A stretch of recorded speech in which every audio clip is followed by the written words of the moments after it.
In the weirdest of timelines, the House and the Senate have nearly unanimously voted to pass the Epstein transparency bill, so they will be releasing all of these Epstein files, whatever they may be. I say near unanimous because one member of the House was like, nah, we ain't doing this, which is weird, I guess. I mean, everybody's doing it. Why don't you do it too, sir? But he said that's not how we get things done. Unfortunately for him, that is exactly how things got done. Now, we don't know what's exactly in these files or why Trump all of a sudden turned around and said, you know what, let's release them. But I think it's fair to say, whether you're on the left or the right, everybody agrees they've been scrubbed a long time ago. So what is the point of all this? It doesn't speak to the midterms or policy or anything really, but it's the big story today because I guess everyone's exhausted, fatigued, and that's all the Democrats and Republicans are going to give us. So there is some other interesting news, of course. Donald Trump called a reporter Piggy, and conservatives saying, no, her name is Peggy. I don't care. I like that Trump called a reporter Piggy. I don't know why he would, but sometimes they deserve it. And then in other news, there's Christians protesting Muslims in Dearborn, Michigan, which is also just, it's a crazy news day. They're throwing bacon at Qurans. And okay, I guess, you know, if this is the direction the country is going, we'll bring you the news. I will say, because I do want to make sure you all remain interested, the magnetic field is weakening. There's big news from Science Alert that NASA is tracking this anomaly in the southern hemisphere where the magnetosphere has a dent in it and it's expanding and growing. We all just saw auroras over the sky in Texas, stretching down all across the United States, kind of freaking people out. There's concerns a pole shift may be coming, and so we'll talk about that too. Before we get started, my friends, we got a great sponsor. It is Venice.ai. Sam Altman said ChatGPT will get to know you over your life. They got a former director of the NSA sitting on their board right now. Edward Snowden called it a willful, calculated betrayal of the rights of every person on Earth. I'm not going to say the name of this device, but your Amazon device listens to and recommends products based on your conversations. It's all happened to us where you're like sending a message to someone and then all of a sudden you get an ad on a different platform for exactly what you were talking about. Yeah, they're tracking all of us. It took us far too long to understand what social media companies were doing with our data in the last decade. Are we really going to make that same mistake again? OpenAI has hinted they might start requiring their users provide a government-issued ID. Venice.ai utilizes leading open-sourced AI models to deliver text, code, and image generation to your browser. No downloads, no installations or anything. Private and permissionless. They don't spy on you or censor the AI. Messages are encrypted, and your conversation history is stored only in your browser. AI can be extremely valuable, but we shouldn't need to give up our privacy to use it. If you get their Pro plan, you'll unlock the full platform, including PDF file uploads, summaries or insights, the ability to turn off safe mode for unhindered image generation, the ability to change how Venice interacts with you by modifying the system prompt, limitless text, and high image limits. So check out Venice.ai/Tim. Use promo code Tim. Get that pro mode. I love using Venice. We use it periodically when we know we have to ask questions that the other platforms are going to censor. So shout out to Venice AI for sponsoring the show. We also have Anyone. Now, this one's interesting. Check this out. Anyone.io. We all know the importance of protecting our freedoms. Look at this little device right here. This keeps you safe on the internet. How about that? They're building the complete privacy solution where nobody can track your activity at any level. Your browsing history, your purchases, your private conversations, it's a decentralized network, more secure than any VPN. And it is not that big. It's itty bitty. Look at that. This is the Anyone hardware device. It's a physical plug-and-play device that connects directly to your router and creates a private Wi-Fi network inside your home. Every device you connect to is protected, no monthly fees, no subscriptions, no nonsense. Why pay for various VPN apps on every device when one box does it all? The device also lets you join thousands of others around the world who supply the internet to the network and earn passive income every day. You can also use the Anyone browser on your mobile phone for complete freedom when using the internet on the go. It's the digital freedom we're all fighting for. Stay private, stay protected, stay free. Visit anyone.io today to get started and use promo code TIM, and you can get, for a limited time, 40% off, my friends. Don't forget to also smash that like button. Share the show right now with everyone you know. If you appreciate the work we're doing and you think it's good, just share the video. Tell everybody, come watch Timcast IRL. We are live right now. You don't want to miss it. Joining us tonight to talk about this and so much more, we have Ryan Neuhaus. Hey guys, Ryan Neuhaus. You can follow me on Twitter at Ryan M. Neuhaus, Neuhaus. What do you do? Former chief of staff for the Heritage Foundation. Right now, I'm a pretty good dad. Got 4 kids of my own, so I spend some time with them. Right on. We got Tate hanging out. What's going on, guys? Tate Brown here holding down. Happy to be here with Ryan, Total Patriot. So this is going to be a great show. I'm looking forward to it. Awesome, Tate. It's good to have you. Ryan, even better to have you. Hey, everybody. Good evening. My name's Elaad. I'm the White House correspondent here at Timcast. Phil? Hello, everybody. My name's Phil Labonte. I'm the lead singer of the heavy metal band All That Remains. I'm an anti-communist and a counter-revolutionary. Let's get into it. Here's the news from CNN.com. Senate unanimously agrees to send Epstein bill to Trump's desk once it's received from the House. Oh boy.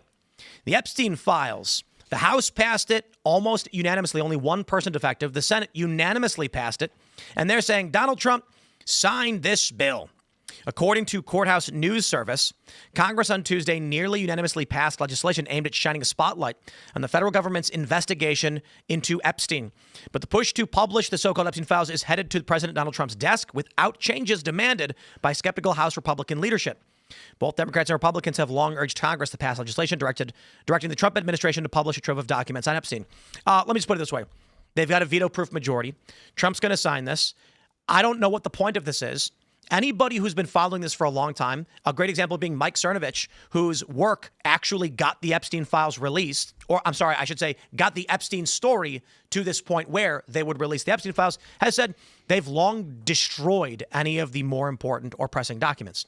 So this seems like it's performative, largely a waste of time, and wait, there's more. Because while Donald Trump has come around and been like, okay, fine, release the files, which I think we're going to get nothing, we now can trust that our liberal friends are going to claim it's the bad move. So here's Brian Krasenstein on cue to say, my question about the release of the Epstein files. What stops Trump from classifying any material he doesn't want released and then Pam Bondi not releasing it? What stops Pam Bondi from claiming that anything with Trump's name on it would be a national security risk? Will other members of Congress, or both from both parties, get to see unredacted versions of whatever she redacts or classifies? You see, the funny thing is this guy's been screaming about Trump releasing the files. As soon as they say, okay, fine, we'll release the files, it's just not good enough. It's a fake story. The Epstein case is obviously real. I want the evidence. Everybody should. But I believe it was probably destroyed. And I think this is principally distraction. And the reason Trump probably came around and said, okay, fine, release it, is because it's going to be a bunch of nothing. Big nothing burgers. I mean, I agree. I think there's probably nothing in it, but I think it's good because at least the American people get to see whatever they release, right? And then I think the question after this is accountability, right? Is there anything that's actually going to be forced from an accountability mechanism? And I think you saw the beginnings of that today with, I think it was Representative Green in the House who issued the censure resolution. And I think, if members of Congress are communicating with Jeffrey Epstein, there should be accountability for that. And I think the American people would want to see that. Totally. I suspect that those who are crazed over the Jeffrey Epstein scandals will not be satisfied by anything that is found in these released files.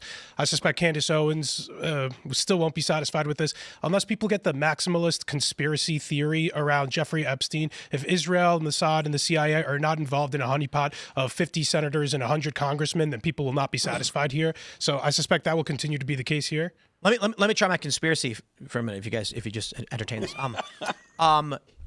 Why are they releasing the files now like this? Don't you guys think it's weird that every Republican and Democrat, except for one, but almost all of them, agreed to release this? That seems strange. I don't buy it. They'd only release a rigged one where all of the House, everybody in Congress supported it. This would have to be the scrubbed down version. We have to go with the no matter what they do, it's always the wrong thing angle of the conspiracy. Everything they do is evidence of the conspiracy. So in this regard, the conspiracy theory is, or the evidence is, all of them agreeing to release it is too perfect. And if it's too good to be true, it usually is. Totally. That says to me, they're all in on it and they're planning on releasing fake files. This proves it. Actually, I'll be completely real because it is a little conspiratorial. I actually don't completely disagree with that. The fact that Democrats or Republicans are all like, yeah, we're all on board with this, says politicking nonsense. They're not going to give us real information. The government is not going to release proof or details. It seems like if I had to make a bet, the DOJ, Democrats, Republicans, or otherwise, have going back years, long destroyed any of the more significant documents, and now they're gonna release stuff that makes Epstein look bad, but won't give you the names of any of his accomplices or associates or other intel assets. I think the emails are like one of the most bizarre parts, because it's like, first of all, you have like congressmen just like emailing him for like about recipes and stuff. Like, it's the most bizarre stuff. And then also, people will like install 3 VPNs and like have like 20 different passwords to use like a burner Twitter. Meanwhile, Epstein is like just emailing like, hey, you want to go hang out with some kids later? Best, Jeff. And it's like out in the open. I'm like, this guy was so shameless with everything.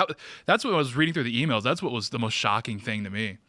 The interesting thing I find is not the actual release of the files, because I do think I agree with you, Elaad, that the people that believe that nefarious things are going on about the release are going to believe that this is not a complete list. They're going to say, well, there's only some parts that have been released. It's not the full list, and people are going to take it as confirmation bias, the same way they did with the release of the JFK files. People that are like, oh, people found in the JFK files what they were looking for, regardless of whether it was there or not. And I think this is going to be, another situation like that. But Shane was talking last night about Epstein's contacts with other foreign entities and people that he's been involved with. I think that that's the more interesting part of it, because that kind of stuff speaks to the corruption that was involved, as opposed to the what is largely known, the stuff that he was in jail for trafficking already. That was my point. The emails too is like that just alludes to the level of sloppiness that could explain why some of the timeline here is just like weird. It's like, yeah, you can attribute a lot of this to just carelessness, sloppiness, cockiness, a lot of these different things. So, I mean, I think since there's consensus here that this is widely regarded as an attempt by Democrats and others to derail the Trump agenda, it really begs the question why Rhino Congressman Thomas Massie introduced this bill to the Congress in the first place for any other reason but to try to derail the Trump agenda. And I mean, Tim, that's your favorite congressman who introduced this bill. Yeah. He's Massie? He's a good congressman. Massie's great. And Ro Khanna, and but this bill is a distraction from the Trump agenda. This bill I give you a little bit for sure. I think the issue is that Democrats were the ones who initiated this, and Massie's like, okay, release them. No. He introduced it. He co-sponsored the introduction with Ro Khanna. Democrats decided that Donald Trump was implicated in Epstein and started putting up billboards of Trump and Epstein as friends. And this ignited the Trump-Epstein saga, even though this was happening under the Biden administration and the first Trump administration. It seemed largely that Democrats didn't have a play politically. I can't tell you what they're campaigning on as a party. And so then, of course, Massie's like, I'm going to introduce this bill. Ro Khanna said, I'm going to introduce a bill. And then we got to this point where it's like, I don't know if there's, I would say half a distraction, because I don't know what's going on anyway, to be completely honest. I don't know what Trump is currently working on, right? Giving H-1Bs and Chinese visas without explaining what he's doing for the American people. I respect the tariff fight. He might lose this one in the Supreme Court. The dividends, these are good. It's a good play. I'm a fan of this. This is Congress's board. Republicans clearly are like, yeah, Trump's not threatened by this, and we're over the story. Sure, it was. So first, it was there's roughly a handful of Republicans who were pushing, who were allying with the Democrats to allow this to advance. It was Marjorie Taylor Greene, Thomas Massie, and And Republicans didn't want it, and they were like, even Speaker Johnson. And then when it became inevitable because of Thomas Massie and Marjorie Taylor Greene and a couple of other Republicans, is why Trump had to tell all these other Republicans to flip. So what do you think about those handful of Republicans? I would push back on the idea that it's inevitable when there's only a handful of Republicans, when they're dealing with a body that's 435 members. If it was something that was inevitable, it would have had popular support in the beginning. It was inevitable because they just had a special election in Arizona, which gave them 218 votes, including Marjorie Taylor Greene and Thomas Massie. I don't know if it's also had Anna Paulina Luna, but it required those Republicans, or they weren't going to be able to advance this. Do you have any? I know you used to work on the Hill a bit. What do you think about this inside politics? Am I crazy here about how Massie introduced this, and there was a handful of Republicans necessary to advance this legislation, essentially derailing in attempts to derail the Trump agenda, in my estimation. And I mean, that's why the president also has unendorsed Marjorie Trader Greene, who he's calling her now, and an opponent to Thomas Massie. Yeah, I mean, from like, if you want to like talk procedure and stuff, which is totally boring. I mean, it was inevitable through the sense that like once they had a discharge petition, and the numbers that they needed to get that out the door in the House, like it was going to come to the floor and be debated, right? And it was going to have to be voted on. And if you're a Republican or a Democrat, and you know, when Jeffrey Epstein died, that was a national news story. Like every American was like, who is this guy? Who is he connected to? What are you talking about? He was trafficking young girls, and all of these wealthy billionaires and businessmen were going to his island. Like, who is this sicko dude, and why is he connected to like all of these important people around the world, right? So like from a trickle-down effect, I agree with Tim that like, yeah, the Biden administration had these files for the last 4 years. If Trump was like complicit in any of this stuff in a really damning way, then you know, they probably would have released this stuff on their own, right? To really damage him in our coalition. So I think, you know, it's probably been scrubbed of meaningful things, but I think there was a period of time in which the American people were like very fired up about this issue. So from like a political standpoint, like House, Senate politics, like, yeah, once the discharge petition numbers were there, like it was going to come up. And I didn't. How should we feel about those Republicans who are willing to ally with Democrats to advance this legislation that I think is trying to derail to your point about it being derailing, if this actually does pass and it comes out and it puts it to bed, doesn't it actually allow the MAGA agenda to move forward? Well, here's the thing. I don't think it'll put it to bed.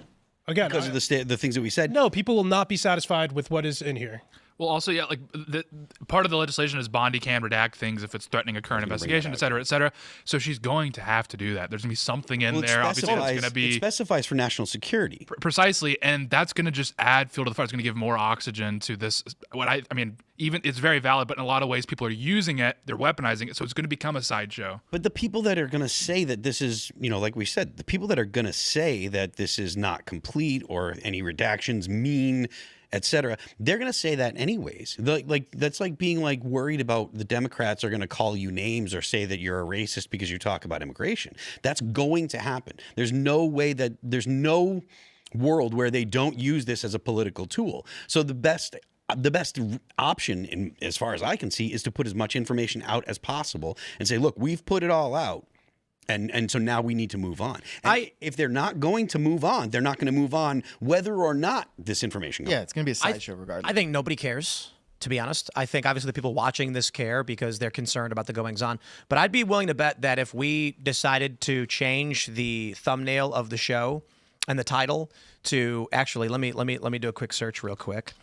Today's title will be Cloudflare. If we, to be fair, I mean, that was a big story and we will talk about it. But I think this is actually much more interesting to people. To be completely honest, if we did USA versus Uruguay, that's how you pronounce Uruguay, by the way. Everyone says Uruguay, it's Uruguay. Then I think we'd get, or how about Warriors versus Magic? All of these have substantially more search volume. The reality is we are politicos. We care about politics. We care about these issues. But I think the average person is tuning out because the political space has largely become, you know what it is? It's fatigue. And the fatigue is not that people don't care about the goings on in the world so much, but that many people are basically saying, I've heard this 800 times already. I don't care. Give me something new. And they're going to release nothing because nothing ever happens. We get it. And we're going to be bored by it. So welcome to current politics right now in November. It's really devolving into drama and BS. And Ryan, you'd know nothing about that, right? No, of course not. Yeah. What are you talking about? Yeah. No, I know all about that. But to Tim's point, I think the other thing that really causes fatigue is these things come out and then nothing happens. Like there's no accountability. You have Benghazi, you have Burisma, you have COVID, right? Like there's all of these events that we've demanded oversight for and nothing occurs. I mean, you've got the Biden auto pen scandal going on right now, right? And who's going to be held accountable for that? Is anyone, right? And what does that even look like? So I think that's it looks like actually, I'm sorry, Cloudflare's trending traffic has declined, considering we're back on the internet. But Google anti-gravity is on the rise as a trend, and more people care about whatever that is. And I will say- I'm actually really curious. What is that? And if you've never heard of the NBA, Warriors versus Magic sounds really whimsical and exciting. It's like, I want to watch that. That sounds Warriors, man. versus Magic. Sounds like Dungeons and Dragons. Yeah, that's sick. Oh, it's know? like what's basketball? What's going on? Like, what is this? To your point, Ryan, though, like, if that's the case, right? People don't actually like the large portion of the American population doesn't really care. I think that the administration should start focusing on doing whatever it can do to benefit the lives of the everyday American who is having problems paying their bills, who is having problems making ends meet, because that's what's going to matter in a year when people are going to the midterms. I just wanted to get this in really quick for the record for the Republican Congress people who forced the vote on these Epstein files before the president asked all Republicans to vote for it. It was spearheaded by Thomas Massie, and then we have Nancy Mace, Lauren Boebert, Marjorie Taylor Greene. So Well, these are people also that they're much more aware. They're much more accountable to like online like their coalition is built off a lot of online things. That's where a lot of their oxygen comes from. So they're going to be more reactive to things that people that are tuning into a lot of these types of shows are, and that's just the reality. I want to talk about what the people care about, so we're jumping to the next story, and that is from the Daily Beast. White House tries to defend Trump's piggy insult. Tries to defend? I could defend this. I just want to know who he called Piggy. All right, you guys ready for this? You ready for this? Sir, if there's nothing incriminating in the file, sir, why are you acting as if... Why is this news? I got to tell you, I wake up and I turn on, I come in and I go on. Everyone's like, the internet is down. And Tate was basically, he was in the fetal position on the ground crying, being like, without X, I'm nothing.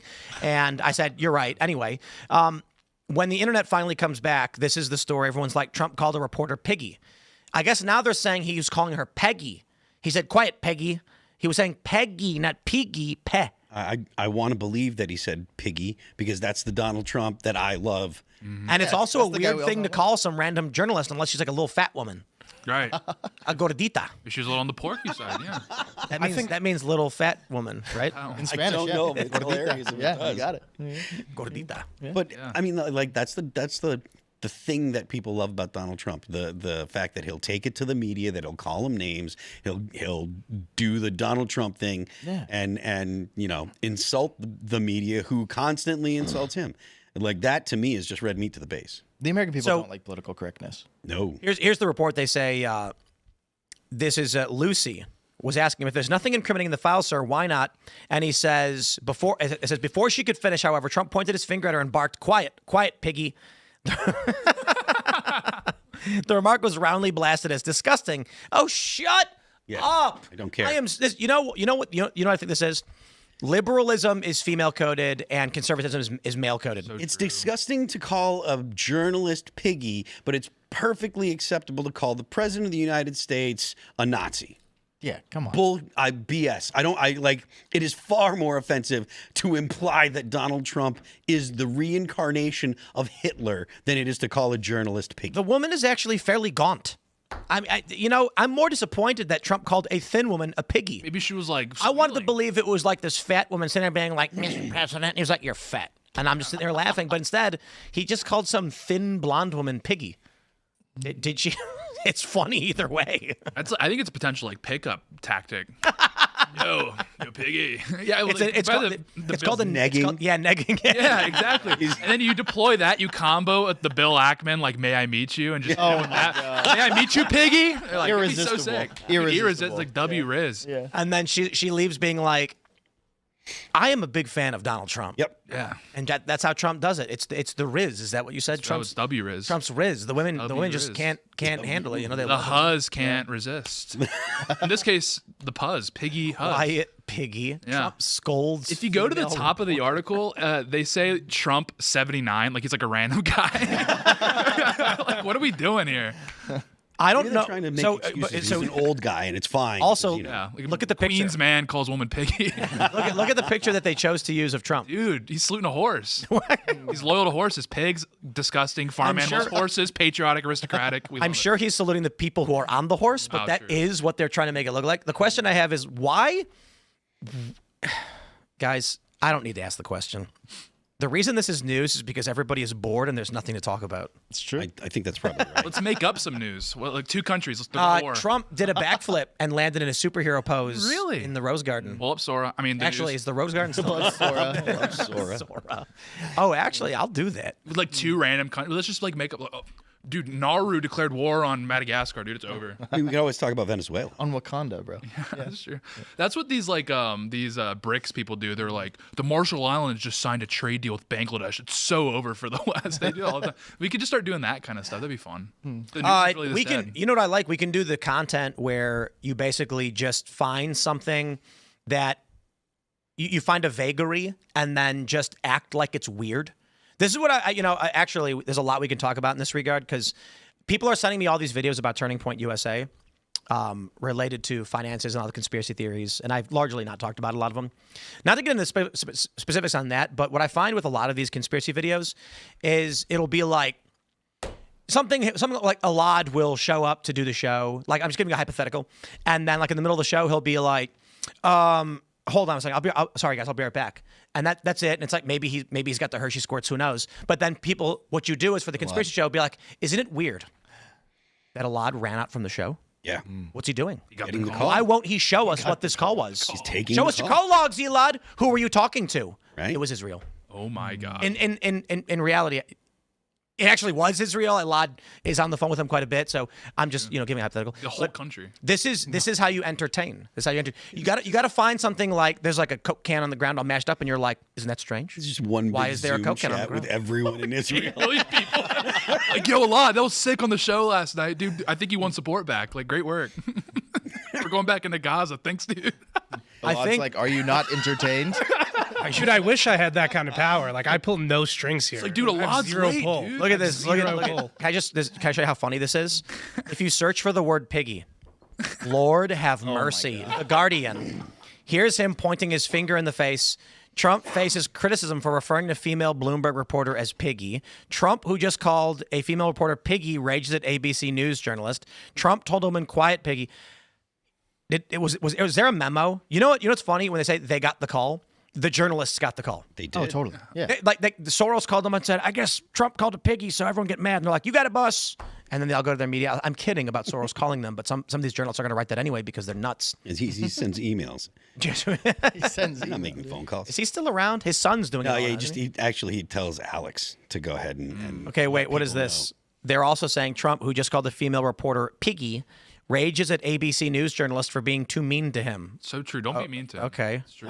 It's been 10 years of them being mean. I know, it's unacceptable. It's not the question that I mind, it's your attitude. I think you're a terrible reporter. It's the way you ask these questions. You start off with a man who's highly respected, asking him a horrible, insubordinate, and just a terrible question. Insubordinate? And Yeah. you could even ask that same exact question nicely. You're all psyched up. Somebody psychs you over at ABC. They're going to psych it. You're a terrible person and a terrible reporter. As far as the Epstein He's so files, good at it. I have nothing to do with Jeffrey Epstein. I threw him out of my club many years ago because I thought he was a sick pervert. But I guess I turned out to be right. But you know who does have? Bill Clinton, Larry Summers, who ran Harvard, was with him every single night, every single weekend. They lived plastic. together. They went to his island many times. I never did. Andrew Weissman, I hear. All these guys were friends of his. You don't even talk about those people. You just keep going on the Epstein files.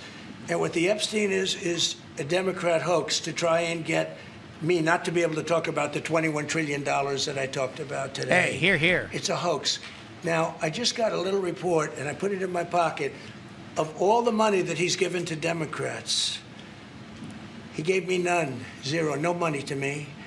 But he gave money to Democrats. And people are wise to your hoax. And ABC's, your company, your crappy company, is one of the perpetrators. And I'll tell you something. I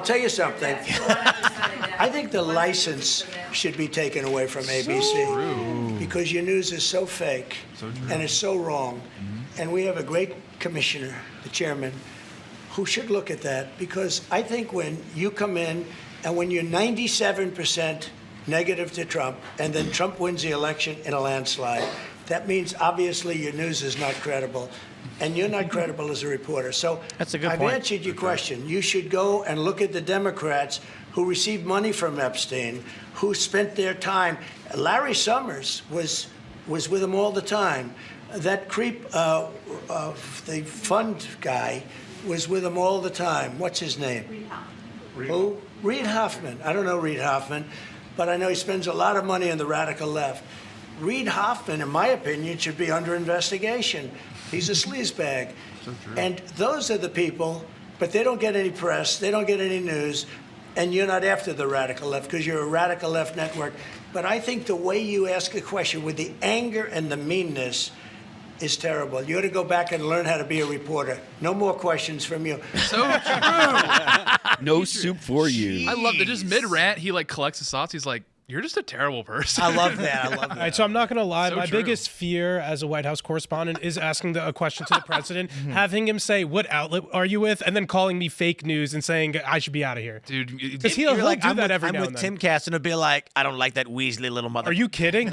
You'd be flattered if he said that. He'd say, "I've never heard of that. Go work for a real company." That's what he said to a couple of other outlets. But- Oh, really? Yeah. But what you got to do, Elaad, here's my advice to you. You have to say, Mr. President, two questions. Actually, a statement and a question. You're brilliant. I love you. Your hair is fantastic. About the tariffs, do you think you're going to make it to the Supreme Court? He loves it when the reporters glaze him, but I refuse to. Oh, and he'll make a mockery of it too. When a reporter will ask they're journalists in the White House course, like who got put in the pool, who ask questions like that, and he'll say, "Look how wonderful this person is. This is my favorite reporter," and it's a little bit too on the nose for me. And I think he doesn't respect it either. dude, if he ever wait. like gets like really mad at you, and then he's like, "What organization you with?" You're just like, ABC. We'll give you a license. We're sorry. Or you just got to be like, Mr. President, question, as the greatest president of my lifetime, how do you feel the Supreme Court potentially striking down your tariffs? Tim, Just whatever the question is, add with, as the greatest president of my generation. gotta glaze a no, little. you guys You are gotta doing glaze it. a You little. guys are doing it wrong, Mr. President. As the most pro-Israel president that has ever existed, why do you support Israel and the Jewish people so much in a time of rampant anti-Semitism? Why are you standing up for the Jewish people so fervently? Why are you so brave and so masculine to stand up when it's such a And handsome. hot yeah President Trump, can you call me Piggy? I'm kind of into that.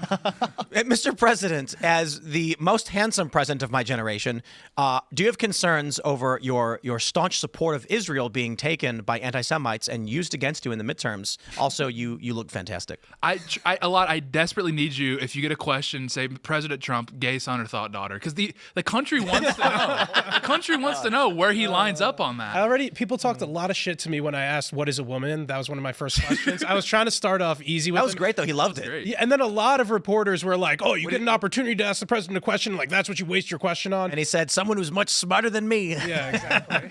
See, that's like a 50s answer, you know what I mean? Like men pretending that women were smarter than them. make believe. Yeah, it's hard to feel bad for any of these journalists because they're actually in a hyper privileged position to be in any of these locations to begin with. I desperately wanted to be in the pool when Mohammed bin Salman was here earlier today. They had the opportunity to go in there and ask questions to them. If you're ever on Air Force One, you have to have a lot of money to be able to pay to be on there. It costs money to be on there, and that's a barrier to entry. But then for them to give you that access and then let you to be on there, to be able to ask the president questions, you're in a position of power. All these people are hyper privileged and lucky to be there. Beyond that, I saw it was like Rebecca, the Blaze reporter. She got like free McDonald's. What? Yeah. From Trump? Yeah. I'm like, what's going on? It's like, I want to hang out. He only does that for young, beautiful women. I haven't gotten free McDonald's. They might think I keep. You got to glaze a little more. That's what it is. No, I can't. I can't glaze outright. You should bring McDonald's to him. Ooh, I can't. I don't have direct reverse it access. on him. I was thinking of trying when to you go go to the the- Wranglers though with flowers or something. You know what you should do is Caroline Levitt. I could get her to something. No, when you go to the Oval Office next time and like Trump's going to be there, bring 2 like Big Macs and literally be eating one as you ask your question. I actually brought one for you, Mr. President. My question for you is, he's going to be like, oh, thank you. I love these things. You saw he did that McDonald's summit, and he said like, I've been a great customer or something like that for a long time. He was like, I'm the first fry cook to be president. Yeah, that's right. The first fry cook who later went on to become president. So true. Let's jump to this story. This is a weird story. Protests in Dearborn. Anti-Islam activists clash with Muslim residents. Well, my understanding is they're Christians, that are clashing, and we have this video from Nick Shirley. I think this is the right video, right? This is he says, happening now. Christian and Islamic protesters are clashing in Dearborn. Qurans have been hit with bacon, and burning attempts of the Quran have happened. This could get ugly. Speaking of piggy. Right now here in Dearborn, Michigan, you have a group of Christian protesters who have came out here to Dearborn, as it is the #1 city for Islam here in the United States, as it is one of the only towns here in the United States where the majority of the population belong to the religion of Islam. Some people have been attacked. One man attempted to burn the Quran as he beat the Quran with bacon. The police have now shown up. Counter protesters are over here. You have Palestinian protesters, Islamic protesters, and it has gotten wild here. People have been pepper sprayed. Camp Higbee was pepper sprayed, and you're also seeing They got street takeovers as well, as people have blocked off all of the road, and now traffic is coming through. And yes sir, I got you. And right now you have a bunch of people, and it's only about 3:30 right now. It could get wild here in Dearborn, Michigan.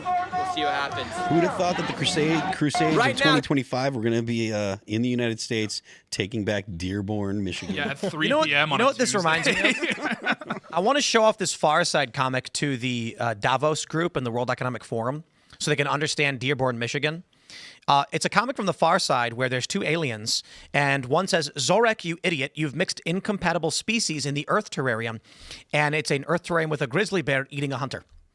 And my point is, when I see Christians and Muslims fighting each other in Dearborn, this multicultural democracy idea they have, where they're like, multiculturalism is great, until you put two religions next to each other that oppose each other and they start fighting, and we don't want that to happen. Yeah. We are not. You're not going to have an ideology that doesn't like the other ideology stand next to each other, smile, and work together. And that's the problem of polarization in this country, is because the more entrenched the ideology gets, the more likely you're going to get towards the higher the chance of getting towards violence. Well, what they've done in this country is they've created enclaves of various groups, like Somalis in Minnesota, Minneapolis, and now Muslims in Dearborn. And in these surrounding areas, you're going to have American Christians, and you're going to have a growing influence of Islam, and there's going to be a clash of ideas, because there's going to be people in the American traditionalist side being like, hey, what you're doing to those little girls is not good. Not saying like literally every Muslim's going to do that, but there's practices in Islam that Americans will not tolerate or even illegal that are happening there in Dearborn. This idea of mixing all these cultures in terms of like putting them next to each other does not work. You will get people to fight. Yeah. Well, I mean, like, the Democrats, you expect them to support this, obviously, because they subscribe to the blank slate theory, these sorts of things. But even the Republicans are completely to blame for this, because for the longest time, the dialogue, even Republicans were endorsing mass migration. They're like, well, we'll just give them like a pocketbook constitution and they'll become as American as anybody else. And this is every single time you see a story like this where you've imported some sort of old world conflict into America, it's just a reminder that, like, no, there actually is something intrinsic to being an American. It's a little bit deeper than just like general vague subscription to like liberty and freedom. It's like, yeah, most people are like on board with that. There's a little more to it. We got to dig a little more. That's why the last question Charlie Kirk really posed to the movement is, what is an American? Because as our borders have been open for so long, they're going to see more and more of this, and that question is going to cry out for an answer more and more and more. Yeah. Totally. And I think there's a huge problem in America with assimilation right now. Like, what are people assimilating to? Right. It's that question of what does it mean to be an American actually provides an answer that, like, they're not assimilating to our traditions and our foundations. I just watched a podcast with Nick Freitas and Aaron McIntyre, and Aaron had a great thought about this. The idea that you can just come to the United States and, like, we have magic dirt, you're going to automatically become, a Jeffersonian, democracy lover. This was, and I've said this before, this was solidly, this idea was solidly proven wrong when the United States invaded Iraq. Right? You threw dirt on people and nothing happened. Yeah, I mean, they didn't. You brought them democracy, and what did you get? Not a Jeffersonian democracy. I just need to pause right there and say, we tried that with Liberia a long time ago. We did. This is so true. This idea has been known for a long time. The Liberian Constitution almost completely is a mirror image of ours. It's almost the exact same thing, and it didn't turn into the United States. Oh yeah. So that doesn't make sense. How's that possible? Well, it takes a certain kind of people that are looking for the type of of government that we have. And it's like you've said before, the Constitution, it doesn't make people love the Constitution. Right? If your Constitution is in the people and they believe in the Constitution, if you have a population that doesn't believe in things like property rights, no written Constitution is ever going to make them believe in property rights. I mean, it doesn't work because America is not an idea. It's a nation. It's a people with a shared heritage and that recognize and understand that their rights don't just come from parchment, right? It's not just the Constitution. It's from God. And it's a shared belief in that creator and those specific rights that are bestowed upon them. And they come with duties, right? Yeah. And I think, for a long time, we've had this post-World War II consensus that like America is an experiment. It's a city on a hill. You had, the George Bush second inaugural address where we're going to take this to the world, right? That's a failure. Yeah. Neoconservatism was one of the most, I think, misguided and destructive ideologies that seeped into the right in just like American political history, and it's done untold damage. You've lost treasure, you've lost lives, and you've lost purpose. And for a long time, people talked about America as a melting pot. Multiculturalism does not produce a melting pot; it produces a pressure cooker, and this is what that creates. It produces enclaves. It produces enclaves of people that have like-minded, cultures, and they believe that they want to have their society in a larger, broader society. And this is like this is where the conversation needs to move, because when you're like talking about immigration, why we should restrict immigration, everyone is in agreement, or a lot of people on the right are in agreement that like, okay, so there's some economic impacts, like housing, jobs, et cetera, et cetera. But we also need to like stop shaming people for having like concerns about the culture of their country changing. Like immigration, as a British person, radically alters your culture because the demographic composition of your country is a very valid complaint to have, a very valid concern to have.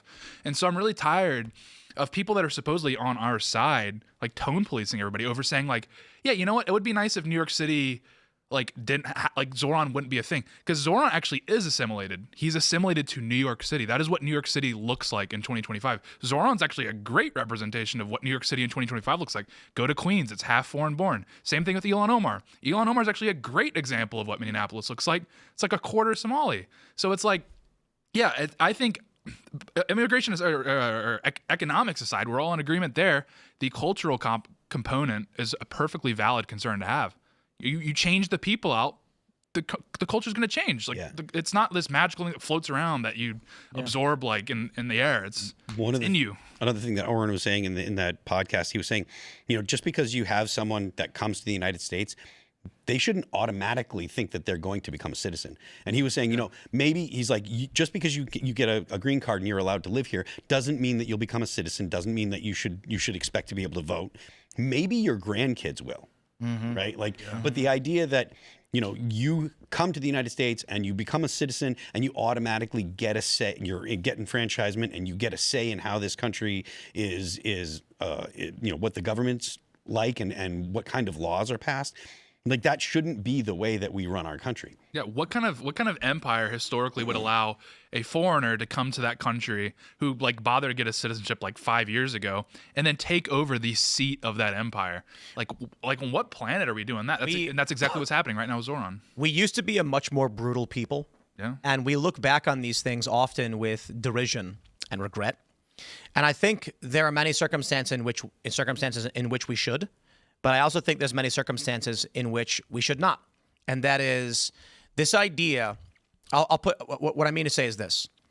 If you were at a bar or restaurant, and let's just go back, I don't know, maybe the 60s, 70s. You're with your wife, and a guy walked up and said something untoward to your wife. The guy would punch him in the face. No cops would be called. And everyone would be like, don't talk about a man's wife like that. Today, it's just like pure litigious. Yeah. Everyone puts their hands up and like, what do we do? The criminal runs, someone will steal money from the register and everyone's like, better not do anything about it. You've got this story where a guy tried shoplifting from a Spirit Halloween, and when the security guard stopped him, fight breaks out. And when the criminal is on top of him punching him, the security guard shoots the guy and gets charged. Yeah. So a criminal tried robbing a place and the security guard doing his job to stop him is getting beaten by the guy, shoots him in self-defense, and they charge the security guard. That's what I mean by we are not a brutal people in the right way anymore. We've gone too far in the other direction, and now we're basically like, no, don't. Like the criminals, it's not their fault. Have we stopped to ask what socioeconomic factors made the guy try to steal from the store? Yeah. Well, the brutality is permitted for like the lowest common denominator. Like there is a proportion of the country, like the homeless, people that are just in general just delinquents, like they're permitted to just impose brutality on the rest of the country, and we're just like supposed to take it and like hope that they just stop because of Have you read no a heart, book. Tate? Have you no heart? They read a pamphlet. Let me pull the story from the Associated Press. Man sets fire to a woman on a Chicago L train before fleeing, police say. And the only question I have is what socioeconomic factors led this man to incinerate, to immolate this woman, this poor man, this poor man. You know what? It was our fault he did this. No, he did. We it should for all Palestine. apologize. I'm pretty sure this was for Palestine. I was joking, but for real? No, probably. Oh my God, dude. Do we know anything about him? Who is this guy? Let me Yeah, read the where's he story. from? Here's a story. They say a man doused a woman with fluid and set her on fire. I don't mean to take this light. I mean, this is a horrifying story. Right. Leaving her in critical condition. The attack happened Monday night on a Blue Line train. Witnesses told the investigators a 26-year-old woman and a man, believed to be in his 40s, began arguing. And the man then doused her with a liquid and set her on a light. When the train pulled into the Clark and Lake stop, the man fled, and the woman stumbled out and fell to the ground, police said, noting she was taken to a hospital. A person of interest in the attack was taken into custody. Like many other, so is there another story on like the argument? I'm sure there is. I'll try and find it. But I was mocking the circumstances around our lax society and how it's come to the point where you had a street immolation. A guy had lighter fluid on him. Like, what is going on? Yeah, because the argument precedes the lighting on fire. So like presumably he had it on his inventory already, and then like I don't know, either he's picking a fight or like he's just like, I don't want to carry a firearm. If I get in a fight, I'll just light someone on fire. This is a serious story. The joke was actually distasteful. Now I feel bad. The joke is distasteful. My joke, yeah. What you? He did it for Palestine. Oh, you were joking. Yeah. I thought you were literally. It's because they got into an argument over something. I thought there was a news story saying they were arguing because of Israel-Palestine. that guy who self-immolated a couple of years ago outside of. You I mean, forgot his or name. there's the other story where you mean the other story where the guy went up to the pro-Israel people and doused them with No, there was another guy. I who get your point. I'm okay. saying This is. I don't. Just I'm just saying frequently. why make the joke when someone literally already did this? That's why I thought you were being serious. No, yeah, Yeah. no. Elaad. That's why it was distasteful. Elaad. My point ultimately was Very distasteful. I don't pull the strings clearly. it is insane. Yeah, they just say verbal altercation. I thought you were literally saying because maybe AP was omitting that fact because they would do something like that. No. But there was a verbal altercation. 26-year-old woman and a 45-year-old man, and he poured a liquid on her and ignited it. I try not to beef with randos on the street, especially with people with nothing to lose. Those are the people who you want to argue with the least. If they look like they have nothing to lose, you just got to take it, drop your ego, walk away. Yep. Especially from the usual suspects, homeless-looking people. I learned during COVID in D.C. when it was like me and just the tweakers on the metro that you just don't interact with anyone on the trains. You just don't. Like there's a ton of people who just camp out and ride all day long that are ready to lose it. This is a lesson you learn in Chicago. My friends from the suburbs would road rage all the time. And I was like, you will be shot and murdered. I'm like, if you are in my car, don't scream and hang out the window at another vehicle because they will pull a gun and put a bullet in your face. You just let them honk, rage, or cut you off. It's not worth it. Bro, I've been driving down the street in Chicago and a guy just pointed a gun out of his car and just shot at me and my brother for no reason. No reason whatsoever. Don't give him one. This is Chicago. It is insane. This is what we get. You know what's really funny, guys? I have a funny add-on to this story. I'm going to pull this up on X. I didn't know this. I just found out recently that I had made this post about crime by political party that went massively viral. And I was not aware. I have it right here, actually. And we'll throw this into the mix. And what I said was this. This is what violence rates look like depending on political party. How effing weird, am I right? When you get rid of fringe wackos and count crime by party control, it looks a lot different. I literally said by party control. The graph literally says total violence rates for the sum of cities. This is 2023 combined violent rates by party. The graph is, I went on ChatGPT and I said, of the top most populous cities, give me a graph showing total crime by party control. And this is what you get. This is the data. In the top cities, most of them are controlled by Democrats. And do you know what the response I get is? well, this chart is only true because Democrats run most cities. And I'm like, that's literally my point. I don't understand how is that an argument to what I'm making? I'm making the point. You are getting a massive amount of crime because Democrats are running the cities. Like, do you agree? Well, here's the funny part. Snopes, it's got 26.3 million views. I didn't know it got so much attention. I tweeted it and just forgot about it. But Snopes did a breakdown, and they were basically saying Tim Pool's data is misleading as it doesn't actually clarify what's going on, blah, blah, blah. So they made their own graph, which shows literally the same thing. Combined violent crime rates by mayoral party of the 13 U.S. cities with the highest crime instances, and it's even lower for Republican. The point is, in a city where the population votes Republican, there is less crime, and on average, the point of the chart was not to say Republicans commit less crime than Democrats. It was to say Democrats control all of the major cities, and this is where crime is happening. My expectation from this, because we've gone over the data before, a separate chart, is that in cities where you have a Republican mayor, crime is actually lesser. So you don't need to look at the top 13 cities. Look at West Virginia. Crime is lower on average here than in other places. You look at all of the major blue cities, and that is where most of the crime is occurring. The reason I put this together is because there was a story from the Washington Post a couple years ago that said when you track per capita and when you track volume, Democrat cities have the highest per capita and the highest volume of crime. And there was only one city at the time, it was San Diego, that was run by a Republican that made it to the top, and it had a lower than average crime by per capita and by volume. And they argue, well, by volume doesn't make sense because there's a lower population. Agreed. Per capita then? This is what you get in places like Chicago. Look, man, here's the question for you guys and for the audience, and you guys can comment. How do you feel about living in a society where you are told if someone begins to berate you or threaten you, shut up and just do as you're told? Feel bad. I want to live in a world with more Daniel Pennies. Oh, for sure. I have always been more of the mind of, growing up in Chicago, the lesson I learned was, if you refuse to be weak, they'll leave you alone. And I think this is true because the United States, for a while, had this ethos in terms of foreign policy.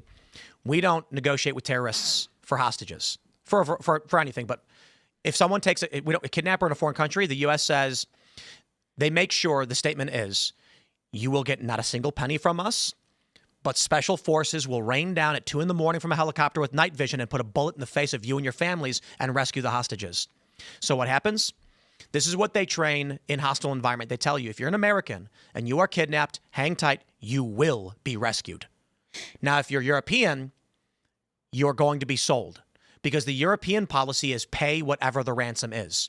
So when kidnappers see a foreigner, if they kidnap you and you say, I'm an American, they'll drop you and say, get out of here, go away. Because they know the only thing that's going to happen is a helicopter at 2 a.m. and night vision goggles. But if you say I'm Spanish or I'm German, they'll say payday, and they'll take you. That's the macro lesson. Certainly, there are instances where if you're walking on the street and some crazy dude threatens you and you try and go into a fight, you might die. That's true. But in my view, the science shows this. We've talked about it before. If you're the kind of person that will be demure, when someone comes up to you and threatens you, you say, yes, anything you say, you will get robbed more often. And this is why it's spreading. We used to be a more brutal people. We are not anymore. And the reality is, this woman was immolated and she's probably going to die. Had she pulled out a knife, she'd be in prison. Yeah. Well, yeah, I mean, the brutality was all the way up. Like, I mean, the government handled this before this needed to be handled on the street. That's what loony bins are for.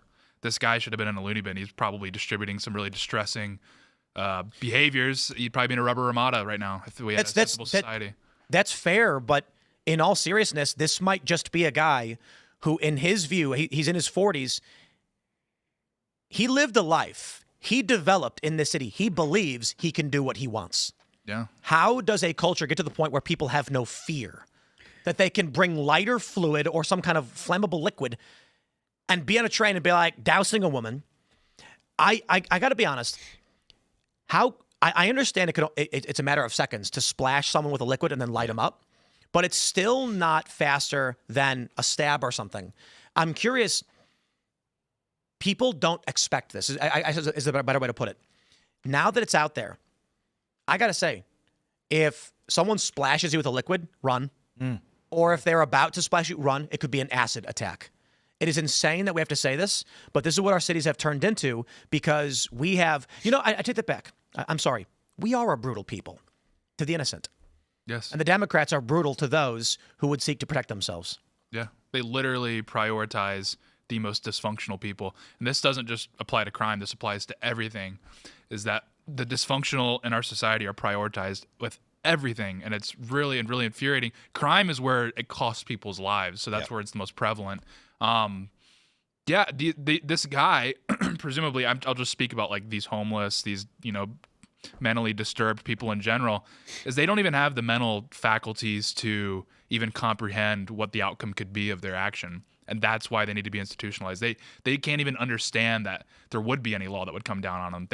When your IQ is so low, you have zero impulse control, you have zero comprehension of consequences. That's why the breakfast question's a thing.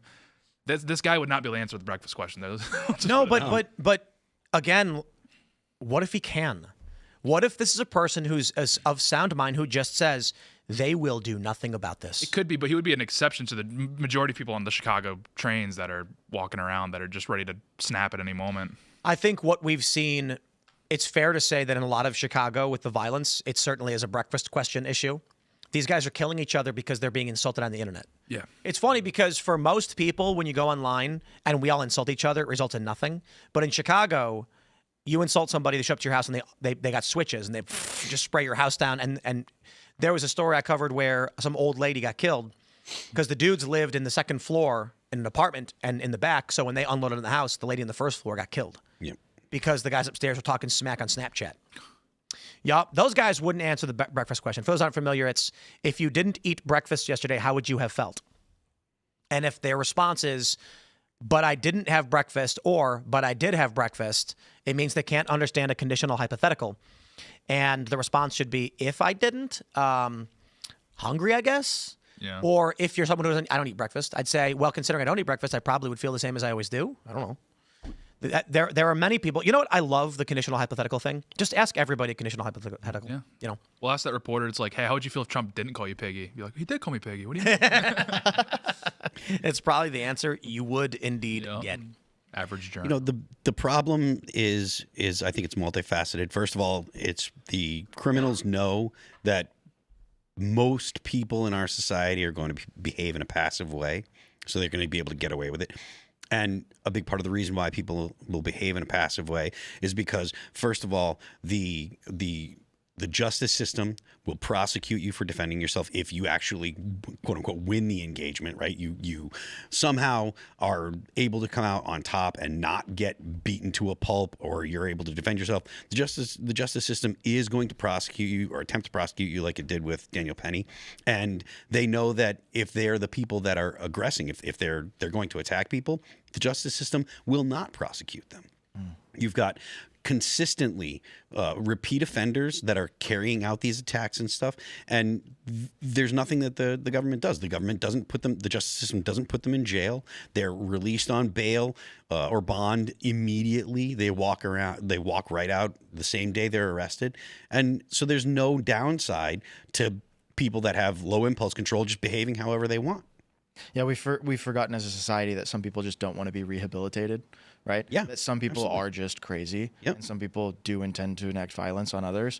And I had a friend in D.C., Philip Todd, who was subject to this, right? He was just walking down H Street. I think it was around dinner time, and this guy who was released a couple days before on, I believe, First Step Back credits, just knifed him in the street, and he got knifed in the head. He was a Rand Paul staffer. You can look this up. Yeah. But is he okay or what? He's okay. Yeah, he survived, but it was In the it was head? terrible. Yeah, tragic. Yeah, and it happens to more people than you think, and this was why I particularly was like so ecstatic about President Trump putting the National Guard in D.C. Agreed. Is because there were so many staffers that were getting carjacked. Yeah. Right. There were so many staff that were going out at night to just go to the bar and have just a social gathering with their friends, or just leaving work from the Hill and just interacting with people that only meant harm for them. There was a period of time on the Hill. I mean, people who worked with me know this. Like, I was seriously pushing for staff to be able to conceal carry.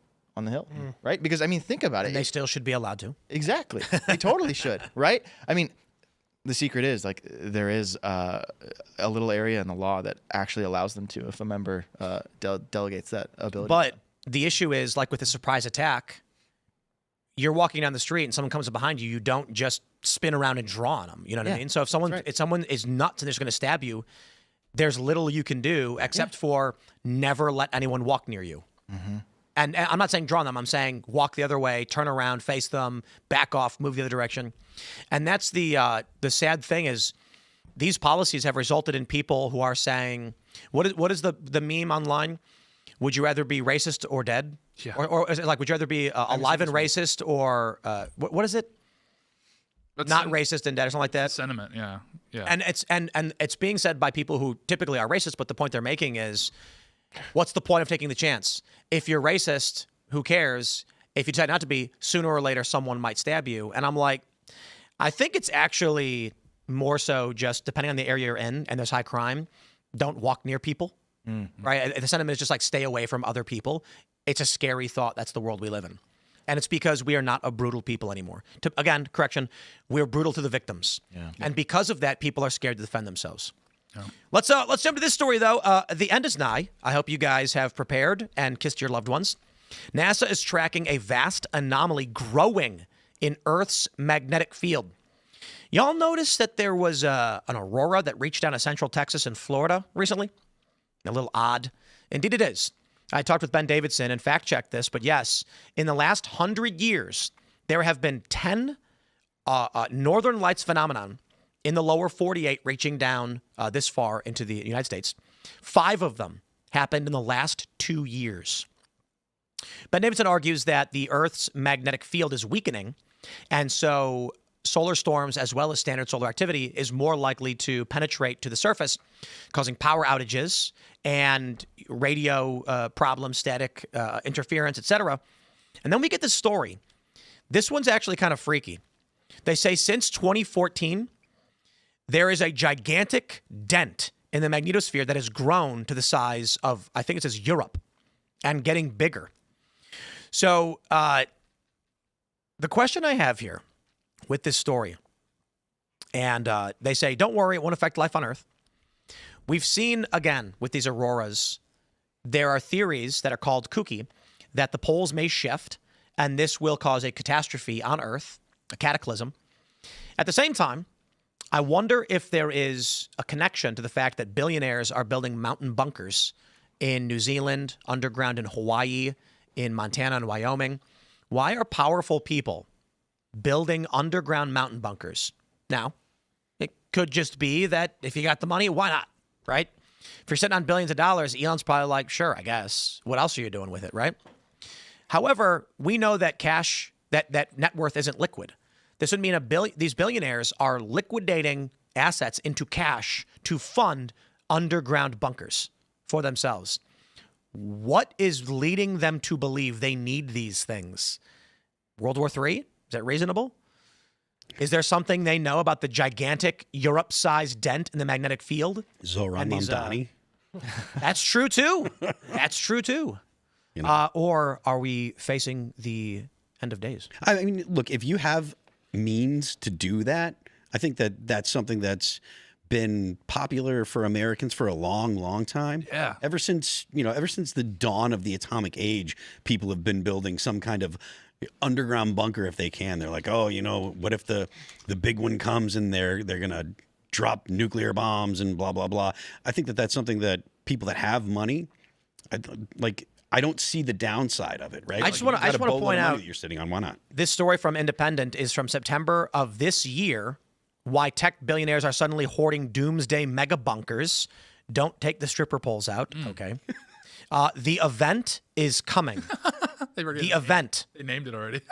Indeed. Well, the event is a vague term because everybody that builds these bunkers. Well, I honestly think that it's a vague term because everybody that builds these bunkers, they have a different concept of why they're building them. It's like, well, it could be a pandemic that I have to get. A pandemic that's worse than COVID, or it could be a nuclear war, or it could be the poles shift, or what have you. And it doesn't really matter. I mean, Maybe I it's bought. Civil War. Yeah, it could be. Are you Look, RSVP'd for part the of event? Part of the reason. Part of the reason why I bought my place in New Hampshire is because it's 50 acres and it's tucked away in the woods. It's not, my house isn't on the road. You can't accidentally show up on my front yard. You know, it's hidden away, and I bought it because should something bad happen, I've got a place to go. And when COVID hit, when I was up on the hill in New Hampshire, my life didn't change at all. Yeah. You know, it was the same from one day to the next. So Okay, this is pretty epic. Look at this picture. This is another angle of the Atlas. What they do is they dig this whole thing out, place it. Look at this. And then they bury it. And you get to live in there forever with no sun.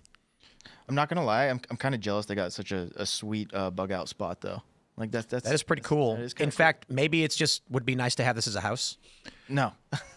Yeah, what do you mean? no, I don't want. Nobody knows where you are? I live in the storage container. you have that. Desert. It's not your house. Underground. Yeah. That's just your basement. You build the house on top of it. Oh, they do. They, look, know? Then you bug out. take a look at this. There you go. It actually. Oh wait, yeah. They build on top of it, and it connects down into the underground bunker. super Look at this though. Come on, you gotta just The look armory. At that. Yeah, Look that's at sick. that. No, the whole bunker is just literally an armory.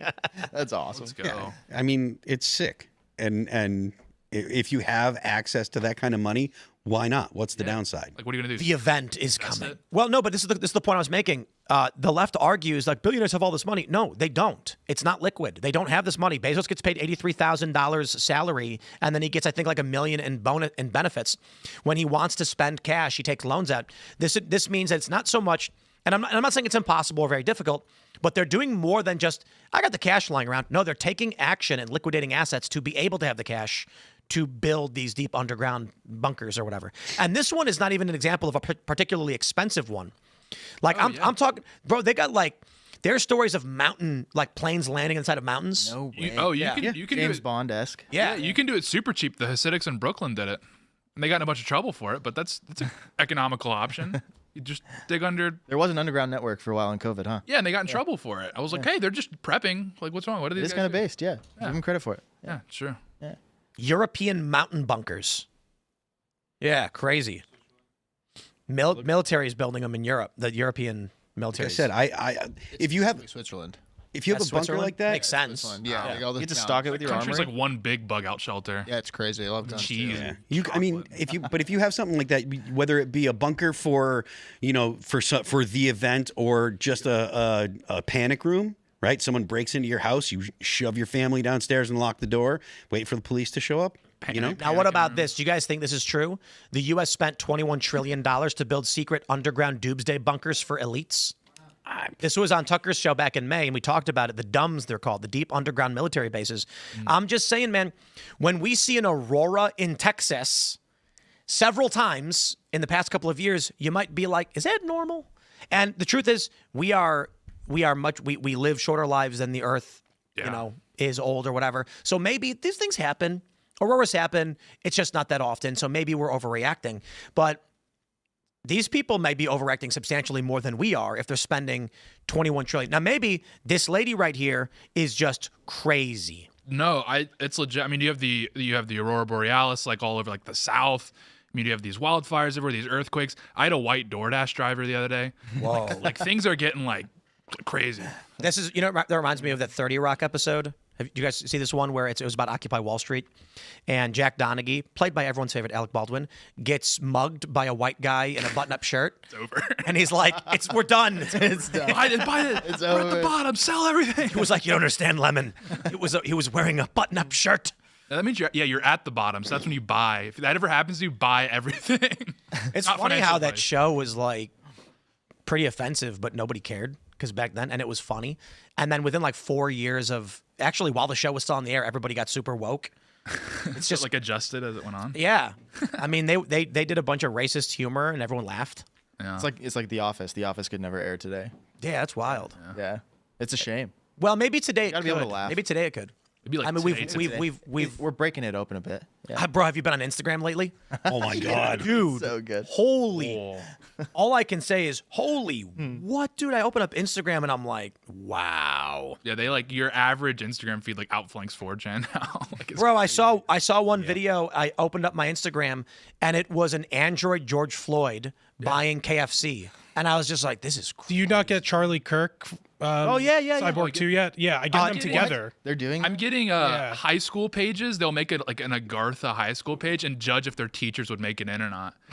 And it's like the school assemblies right now are probably insane. They're probably doing like executions at these schools. Like it's insane what these kids are posting about their teachers. Yeah, the algorithm's and crazy. you know what happened was, like, every time I bring up that Instagram keeps recommending these weird racist humor AI videos to me, people go like, you realize the algorithm is based on what you click on. And I'm like, yeah, I click on them all the time. Like, I watch every single one. Today.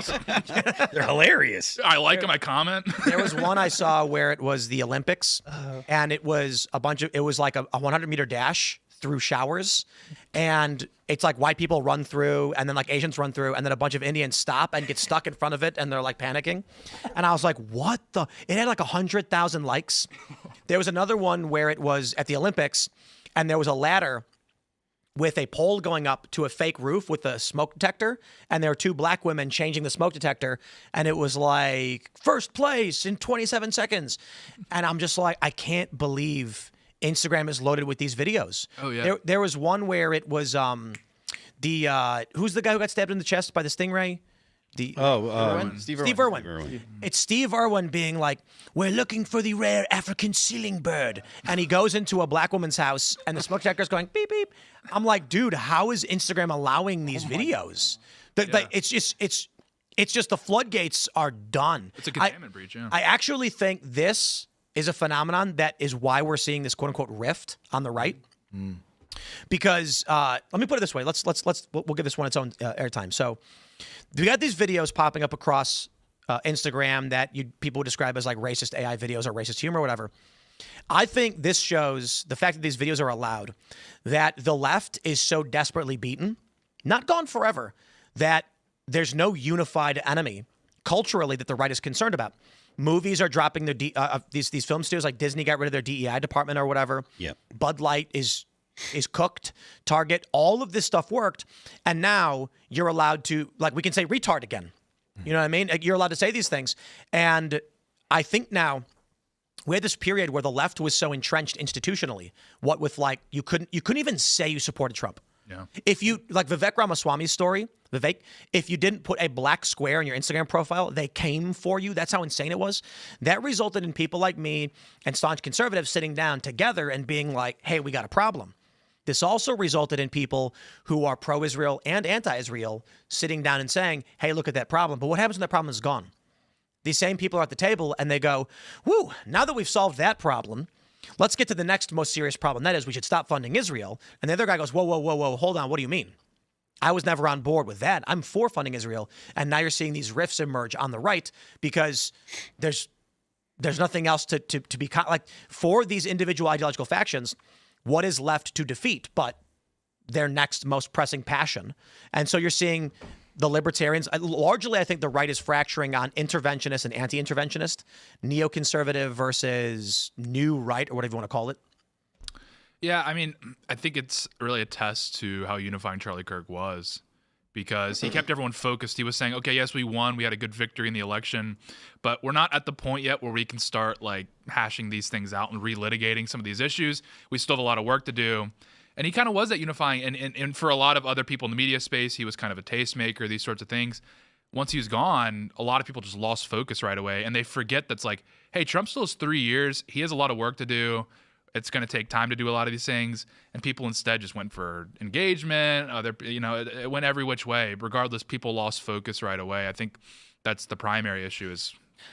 I mean, some of it's just that like we have an incredibly unique political coalition that has elected Donald Trump, right? And it's unlike anything I think we've seen in the past couple decades. And I think the last time you saw a true like middle America recognition or like class that was represented was when Pat Buchanan was really running, right, in the 90s. And I think that draws in different debates. And I think, when people heard America First in 2015, when Donald Trump was running, They thought it meant America first, right? And I think, Coda Villa was known for always saying that the primary concern of the statesman should be his own nation, right? Especially in times of revolution, right? Like international affairs should be subordinate to the domestic affairs. But I think what you're saying about this coalition was true.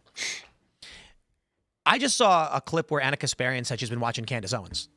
And I'm kind of like, yeah, did you see that clip? That's like, I don't know who she is. Who's Anna? The Young Turks. Okay. Yeah, and so it's like, something's happening here politically, and I'm wondering if there's like a reorientation now. I mean, with obviously the Heritage Foundation and the Tucker thing, and then the Tucker Candace turning point, like there is a rift that is very obvious to everybody. These debates are happening. People are attacking Tucker for interviewing Nick. And the reason why I defend Tucker on this one is crazy because we've interviewed communists who have come on and advocated for Stalin-esque or like Maoist They'll straight up call themselves revolutionaries, and revolutions are not peaceful. They're not talking about peaceful change in government. Right. The point is, there's no outrage when I debate a Maoist, but they lose their mind when Nick goes on an interview with Tucker Carlson. And it's just like, Tucker can talk with whoever he wants and he can agree with whatever he wants. Like, what is this policing, this ideological policing that is now occurring? And I think we're seeing, it's what I described. Now that the shared enemy is routed, Democrats aren't gone forever. They're going further left. The question now is, who are we going to allow in our movement? Yeah. And that means you're going to see certain factions be like, we don't want you here. Because I think it's fair to say people have different moral worldviews. You're not wrong to believe in your moral worldview, and you don't want to share space with someone of an opposing moral worldview. And now that there's the greater villain is defeated largely, they're now going to say, why am I sharing space with this person I disagree with? And it feels like with the Tucker rift that was a day or two ago where Trump said he can have whoever he wants. It's his show. Yeah. Like I don't. It's whatever. Yeah. I think that kind of settled that debate pretty much entirely. Like, so I think through sheer cult of personality alone, the president was able to wrangle all these disparate factions on the right, and I don't think there's another figure on the right post-Trump who will be able to do so. Trump was able to bring in these so-called neocons from the past. I don't think it was Trump. You don't think? I think it was totally Trump. The anti-immigrant people, the Zionists, of course. Charlie Kirk. You think it was Charlie Kirk? I think it was Charlie Kirk. Okay, well, and I think it's not a surprise that now that Charlie's not with us anymore, we are starting to see the infighting, the bubbling up, even Trump yelling at Marjorie Taylor Greene. I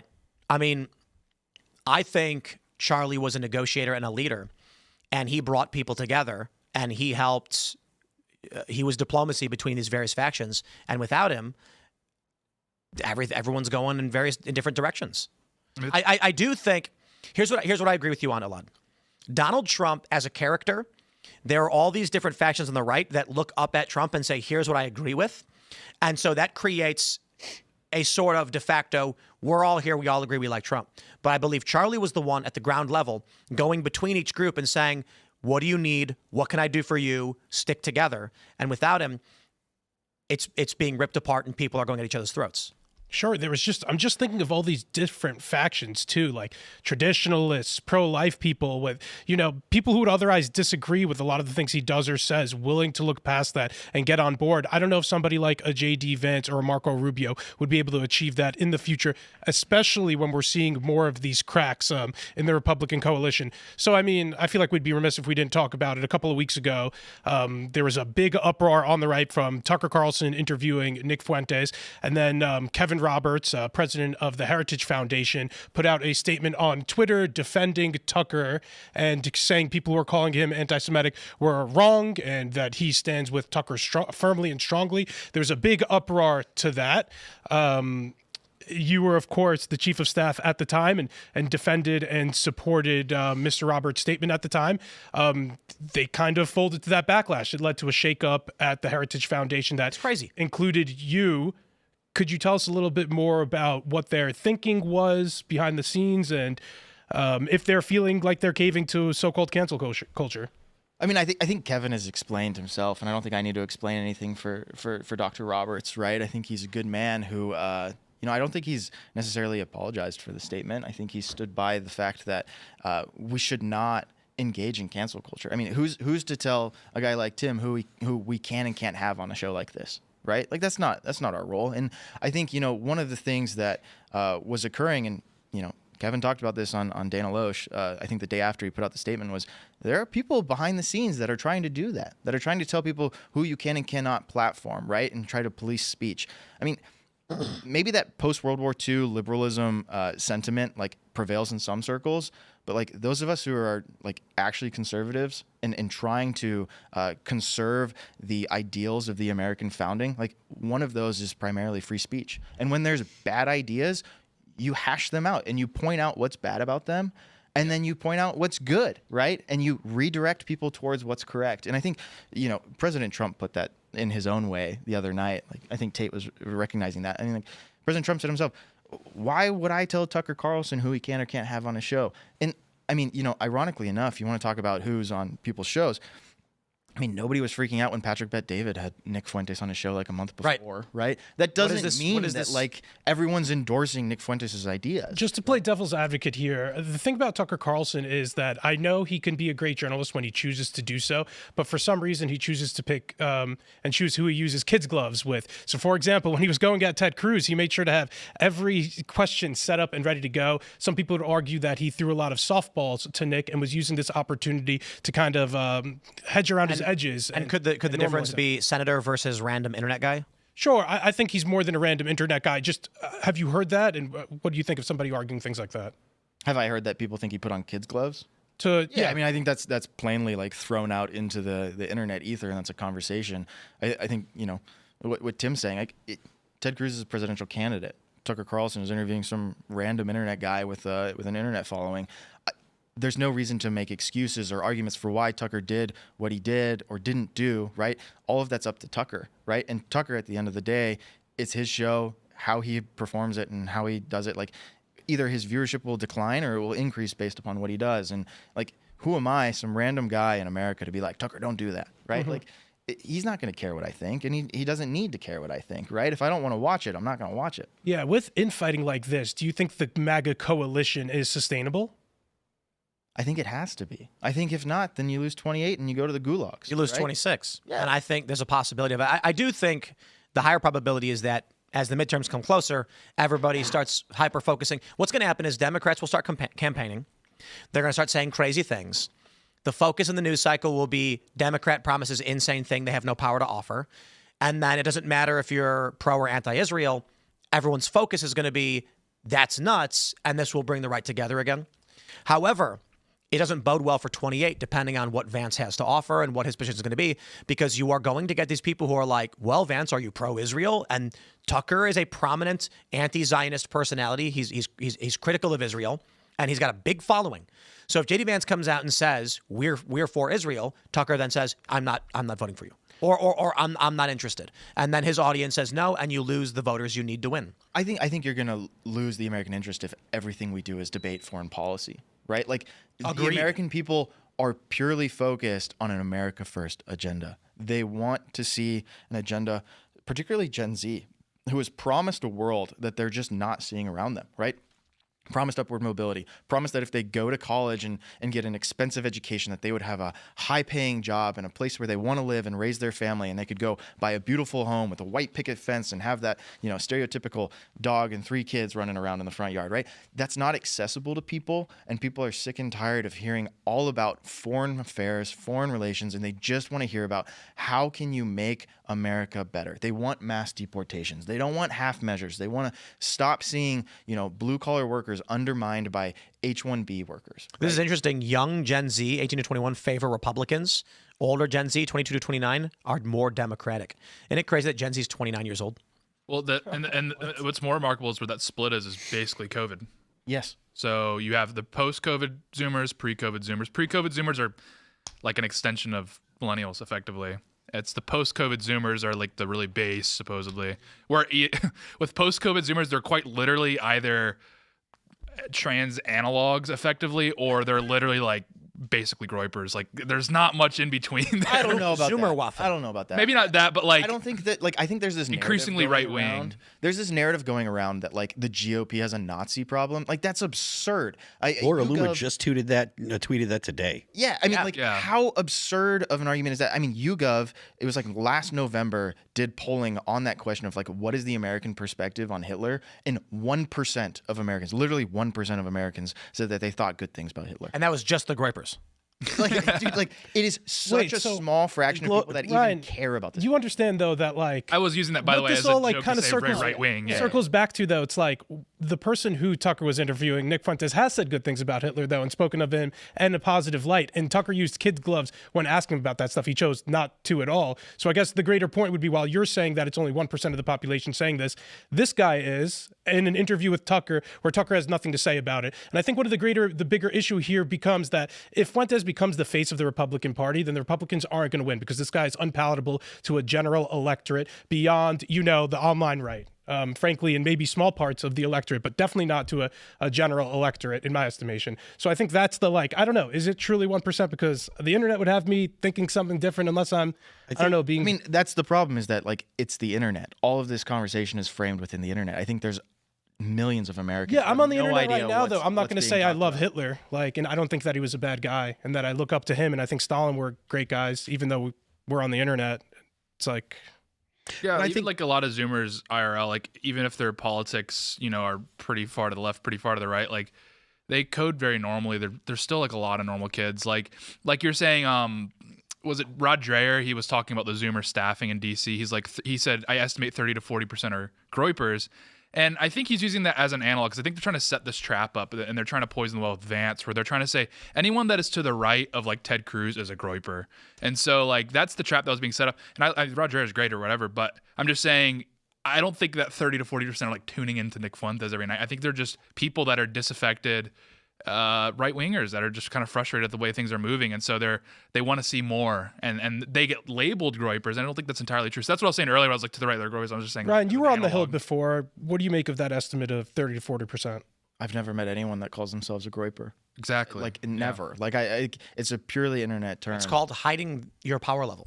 You don't understand. Oh, hiding your power. Yeah. That's right. I Like don't Goku. understand. Well, no, I just see that, and I'm just so suspicious. You can see it. That's what they're going to try to do. Is they're going to do what they did with the alt right, where they're going to use that as like a dragnet for 28 when Vance is running, and they're going to say, I think this is the neocon play, and they're going to try and drag him. This is the woke right play. This is what they say woke right dragnet. is. It's a dragnet. And they are proudly declaring that woke right means the same thing as alt right. It's a catch-all term to excise people from the right. Yep. Yeah. So I mean, you're just seeing the pincer set up right now, and young people are again they've grown up in a world where it's like, why would you? If you're a centrist, that means you have some degree of loyalty to the system, some degree of wanting to uphold it. And if you're like like a post-COVID Zoomer, why would you be a centrist? Like what on earth has this system done to reward you in any way whatsoever? It's a total joke. So it's like, yeah, of course people are increasingly conservative, increasingly leftist. It's like, yeah. I mean, at least the people that are on the far left are also acknowledging something's wrong. So someone like, if you're genuinely interested in the Gen Z debate and like the direction that our nation is heading, I mean, Mark Mitchell has been doing a lot of interesting polling and just kind of, message testing with Gen Z on like how they feel about these things. And one thing that's really notable is, Gen Z is not as concerned about like the policy debate and the press release and like the campaign sloganeering. Like they care about outcomes. And that's like when it comes to like the Epstein file conversation, like we were talking about earlier, right? Like the problem that comes with like after this and like why it's a continual sideshow is because there has to be accountability if there are problems, right? And the American people just aren't used to seeing accountability from like the governing party right now. Mm-hmm. And Gen Z says, okay, we just imported like 20 million illegal immigrants like during the Biden administration. Like who knows the actual number, right? Like the actual number is not going to be reported. But how many non-citizens do we have here that were probably on the terror watch list, right? Yeah. Like how many, PRC guys slipped through and are now, plotting an attack of some sort, right? Like you hear about these things all the time, but like Why aren't we engaging in a full-on mass deportation effort? That's what people want. You know, I don't think it's a coincidence that the Republican Congress people who have gone soft on immigration are the same Congress people who pushed the vote for the Epstein files. That is Thomas Massie and, again, Marjorie Taylor Greene have softened up their tones a lot on mass deportations. And I don't think it's a coincidence. What has Massie said about it? Massie says that it's not like one of his big goals. And like, but is that... And he supports H-1B visas. Mm-hmm. Not enough for me. He maintains. And then Marjorie Taylor Greene said, like, oh, it's impractical for big businesses to get rid of all these illegal immigrants. And she recently did a media tour angling to that effect. I thought she was critical of Trump's H-1Bs. She doesn't think that we should be deporting as many people. She doesn't think we'll be able to deport all the illegal immigrants. And Massie supports H-1B visas. Really? She doesn't think that we will be able to. I'll find the direct quote that we should. I'll find the quote. I feel like I've heard the opposite, but I don't know. Yeah, no, right. And I think because they're counter signal. Trump came out and said we're going to give H-1Bs and we're going to do Chinese visas, and Marjorie was like, no.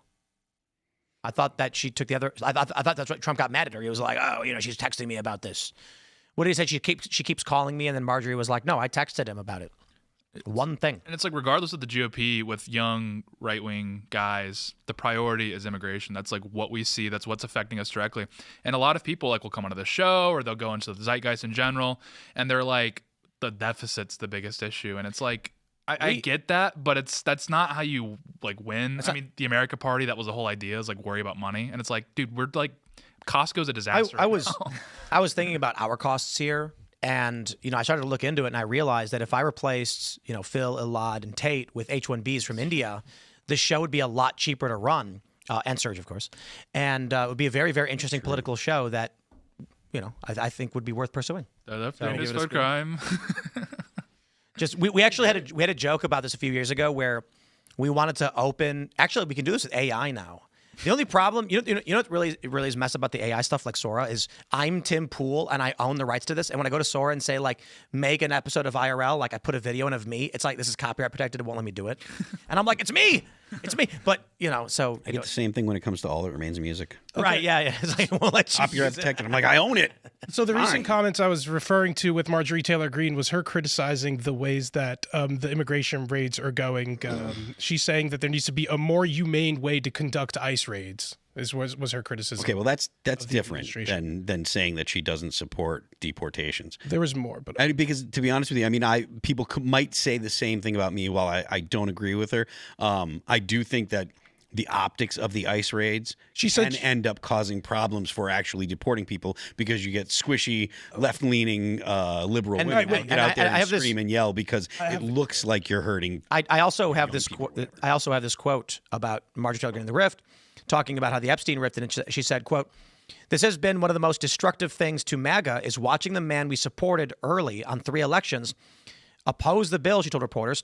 "Watching this actually turn into a fight has ripped MAGA apart, and Elaad Eliyahu has no idea what he's talking about." The last part I made up, just so you guys are aware. Okay, so she also said, as a business owner in the construction industry, that we need to be realists about labor and create a smarter plan in the business industry and the labor and the construction industry around immigration. So she's virtue signaling that we're trying too aggressively to deport illegal immigrants from construction sites in particular. She came up in the construction business. Her family has a lot of construction business. Is it against the rules of YouTube for me to say we should deport Elaad? Why would you want to deport me, Tim? Back to Israel. Just for the comedy. I'm from Long Island, baby. Just for the lulz. I'm from Long Island. I think I'm just as American as apple pie. Send you back to New you York. hear Staten Island wants to secede from New York? Sure, nobody gives a crap about Staten Island. Agreed. So they should be able to secede from New York. Nag about it.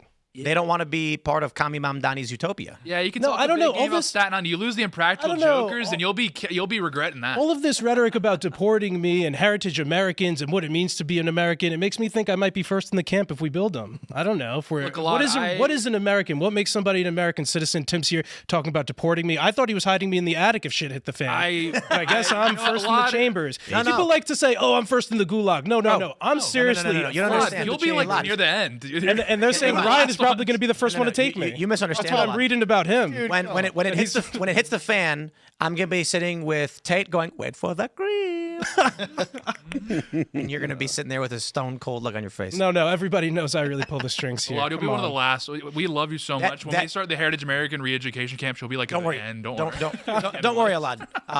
Under the floorboards." Okay, good. And then That'll be more the scene where you're looking up at the feet and then you can run through the fields. We'll make sure you get away. Or disavow everything, by the way. I'm saying we'll protect our friend. We're going to protect our friend. That's right. It's safe under the floorboards. There's a bug-out shelter down there. What we'll do is we're going to shave his mustache and head and then teach him how to speak with a Southern accent. And then, Although to be fair, Sean did think you were Indian. That's the first time I got that. Let's not get into Sean. All right, everybody. We're going to go to your chats and Rumble rants. So smash the like button, share the show with everyone you know. The uncensored portion of the show, of course, is coming up at 10 p.m. at rumble.com/Timcast IRL. Before we get into those chats, we got a great sponsor for you. It is Bearskin. Go to BAER.skin/Tim. Get your Bearskin hoodie now before it's too late. Winter is a-coming. You guys already know about the Bearskin hoodie. We've talked about it quite a bit. I've worn it on the show quite a many times. Well, if you've been waiting to get yourself one, now is the time. It's officially hoodie season, cold mornings, windy days. I actually had to walk through cold rain, and I'm glad I had my hoodie here with me today. And right now, Bearskin is running their biggest deal of the year, 60% off for this Black Friday and Cyber Monday. It's not some old fleece. This thing's built with 340 GSM Bearskin fleece, 10 pockets, a rugged athletic fit that actually looks good on you. Plus, if it starts pouring, you can zip on the heavy storm rain jacket and instantly level up to full waterproof protection. You get free U.S. shipping from their U.S. warehouse and gear that lasts you season after season. So here's what you do to get the 60% off. Text Tim to 36912. Again, that's Tim to 36912. And they'll text you a link so you can lock in your 60% off before the sale disappears. Don't wait. Get it now with the Black Friday deal. And you'll also be supporting the Fallen Outdoors and Hope for the Warriors Veterans Program. So you're not just buying great gear, you're backing a cause that matters. Check it out. Text Tim to 36912. Shout out Bearskin. Thanks for sponsoring the show. And don't forget, go to timcast.com and click Join Us, because community is our strength. And with you by our side, we will be unstoppable. They say diversity is our strength because they want to divide and conquer. But as a member of the Discord community, there are early shows, pre-shows, after-shows, community events. The 6 p.m. Timcast IRL co-host VIP stream, as well as the Friday backstage pass. Hang out while we're doing all the pre-production, and you get to call in to this show's uncensored portion and talk to us and our guest. Unity is everything if we're going to win. And when you join, I'll say this, some people have actually gotten married, met each other in the Discord. Can't guarantee it, but support our work at timcast.com. All right, let's see what y'all have to say. We got some great questions here. Kremet says, Phil, do you think James Lindsay will regret his lies and commie-style propaganda if he helps Dems get back in power? He's trying to balance a scale with the fate of the country on the line. Reckless. I have no idea or no claim to what James Lindsay is thinking nowadays. Well, I'm a Marxist plant, apparently. Yeah, it's silly. And then he denied he said it. It's the weirdest. It's like, it's psychobabble. Yeah, I don't know. I never said that. And I'm like, here's a screenshot of him Look, saying, I am a Marxist. He said possibly a plant, Marxists always lie, or something like that. I still think that Jim has done a lot of important work in the past, and I'm very, very thankful that he had a time where he was, being very vocal about the left and stuff. I do think that his estimations now are off base. I think I'm not sure why he's behaving the way that he is. It's pretty simple, actually. I think he's anti-Israel. But you laugh. But here's what's funny. You can't pinpoint what he's doing. It seems incoherent, right?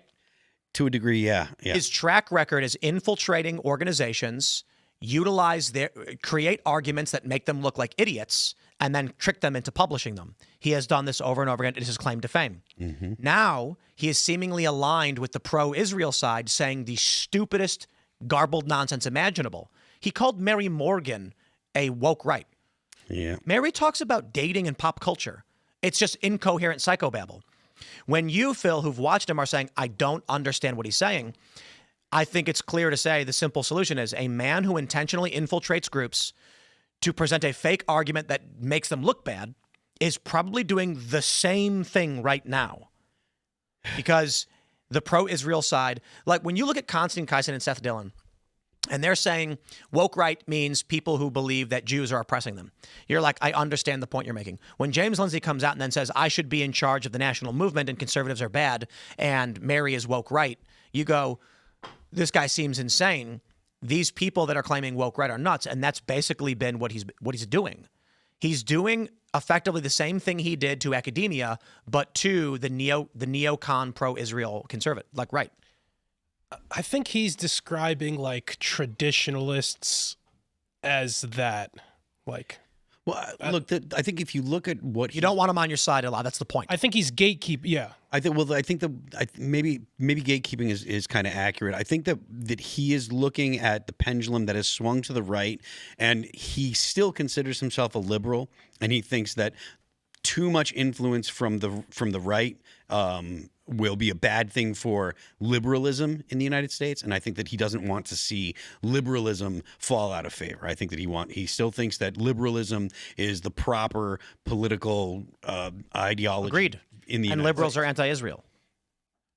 Well, I mean, it depends on what you mean by liberal. So when I say liberal, I think he's talking about what you would call a classical. A traditional liberal who was like, wasn't he in like a polyamorous relationship or something, is now all of a sudden aligned with neocons? I don't believe it.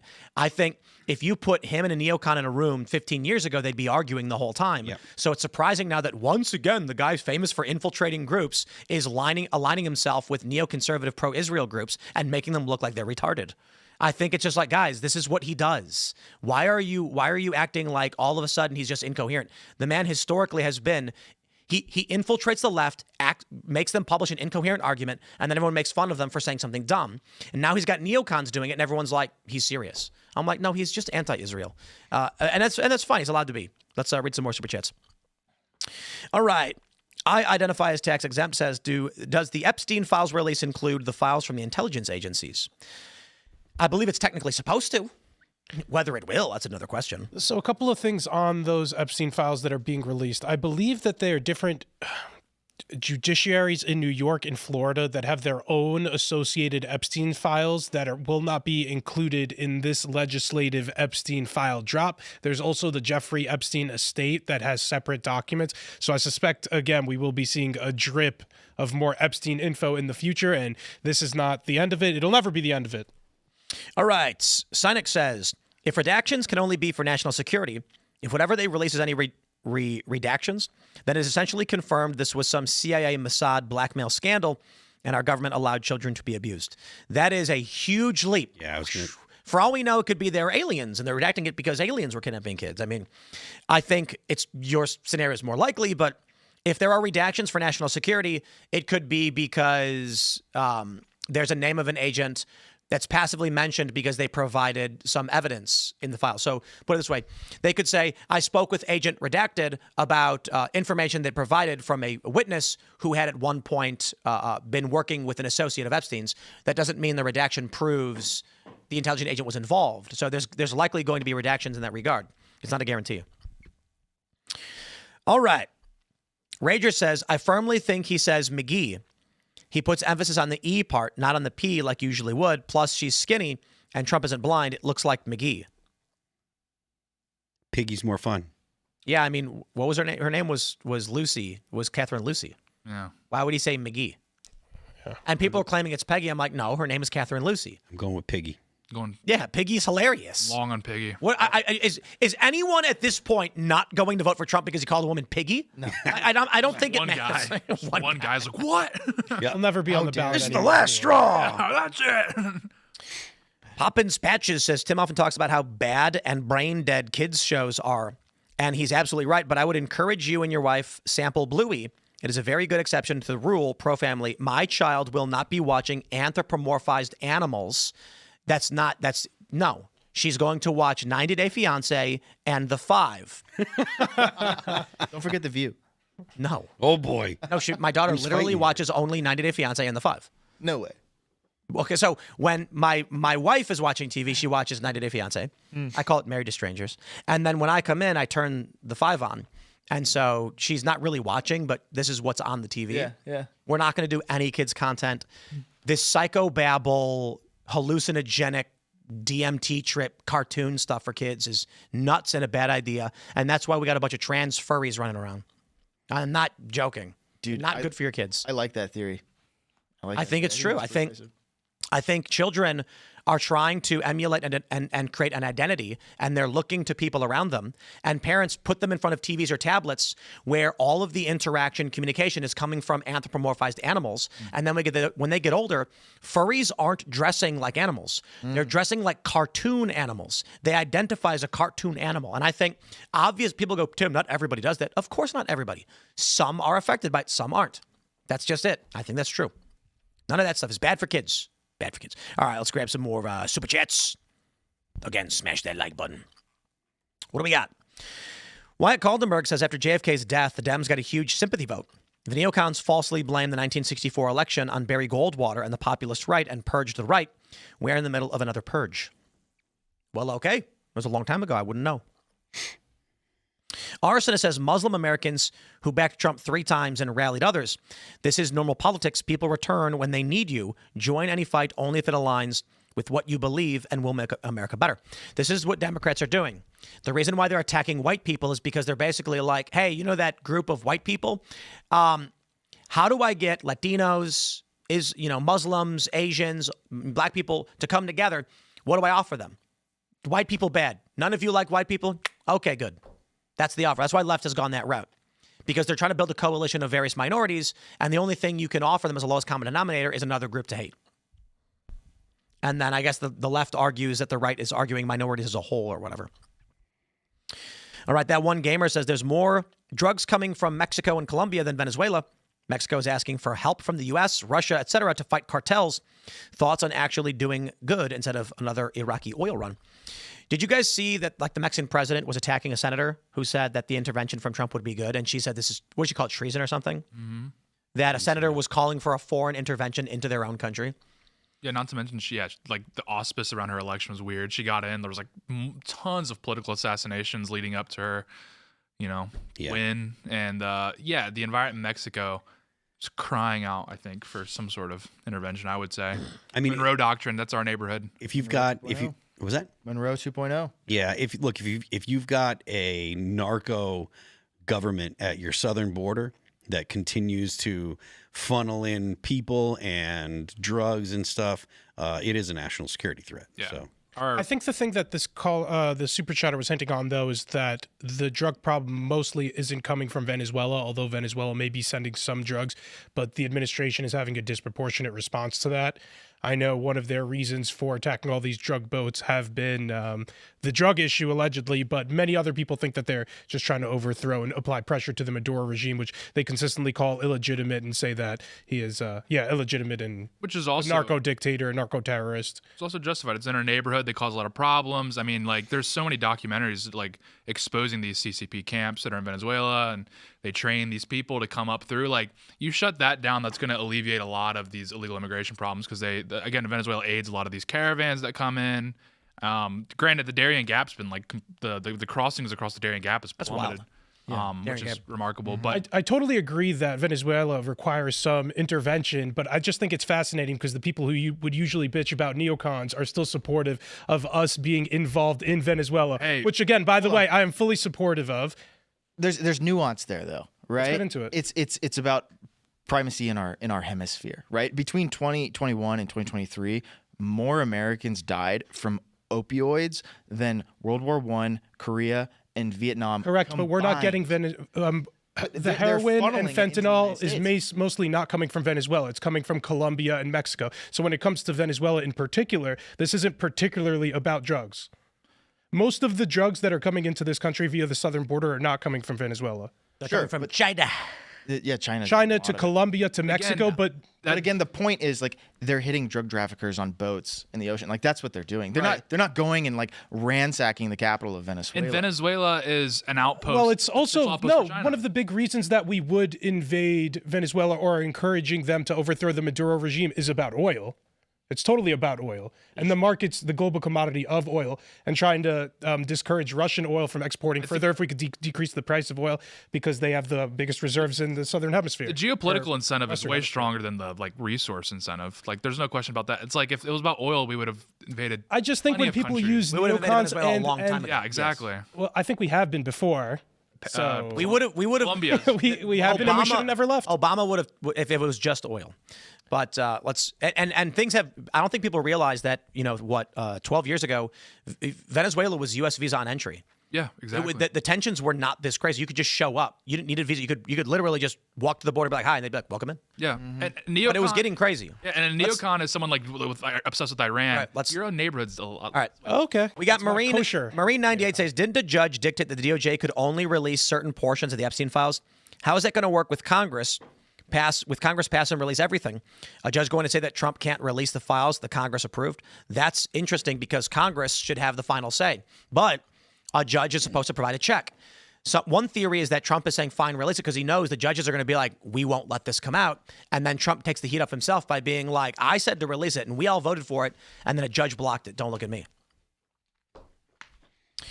All right, we got Mike Londikos. He says, I feel that TPUSA are upset with your comments because they did have something to do with Kirk's death. It's called a guilty conscience.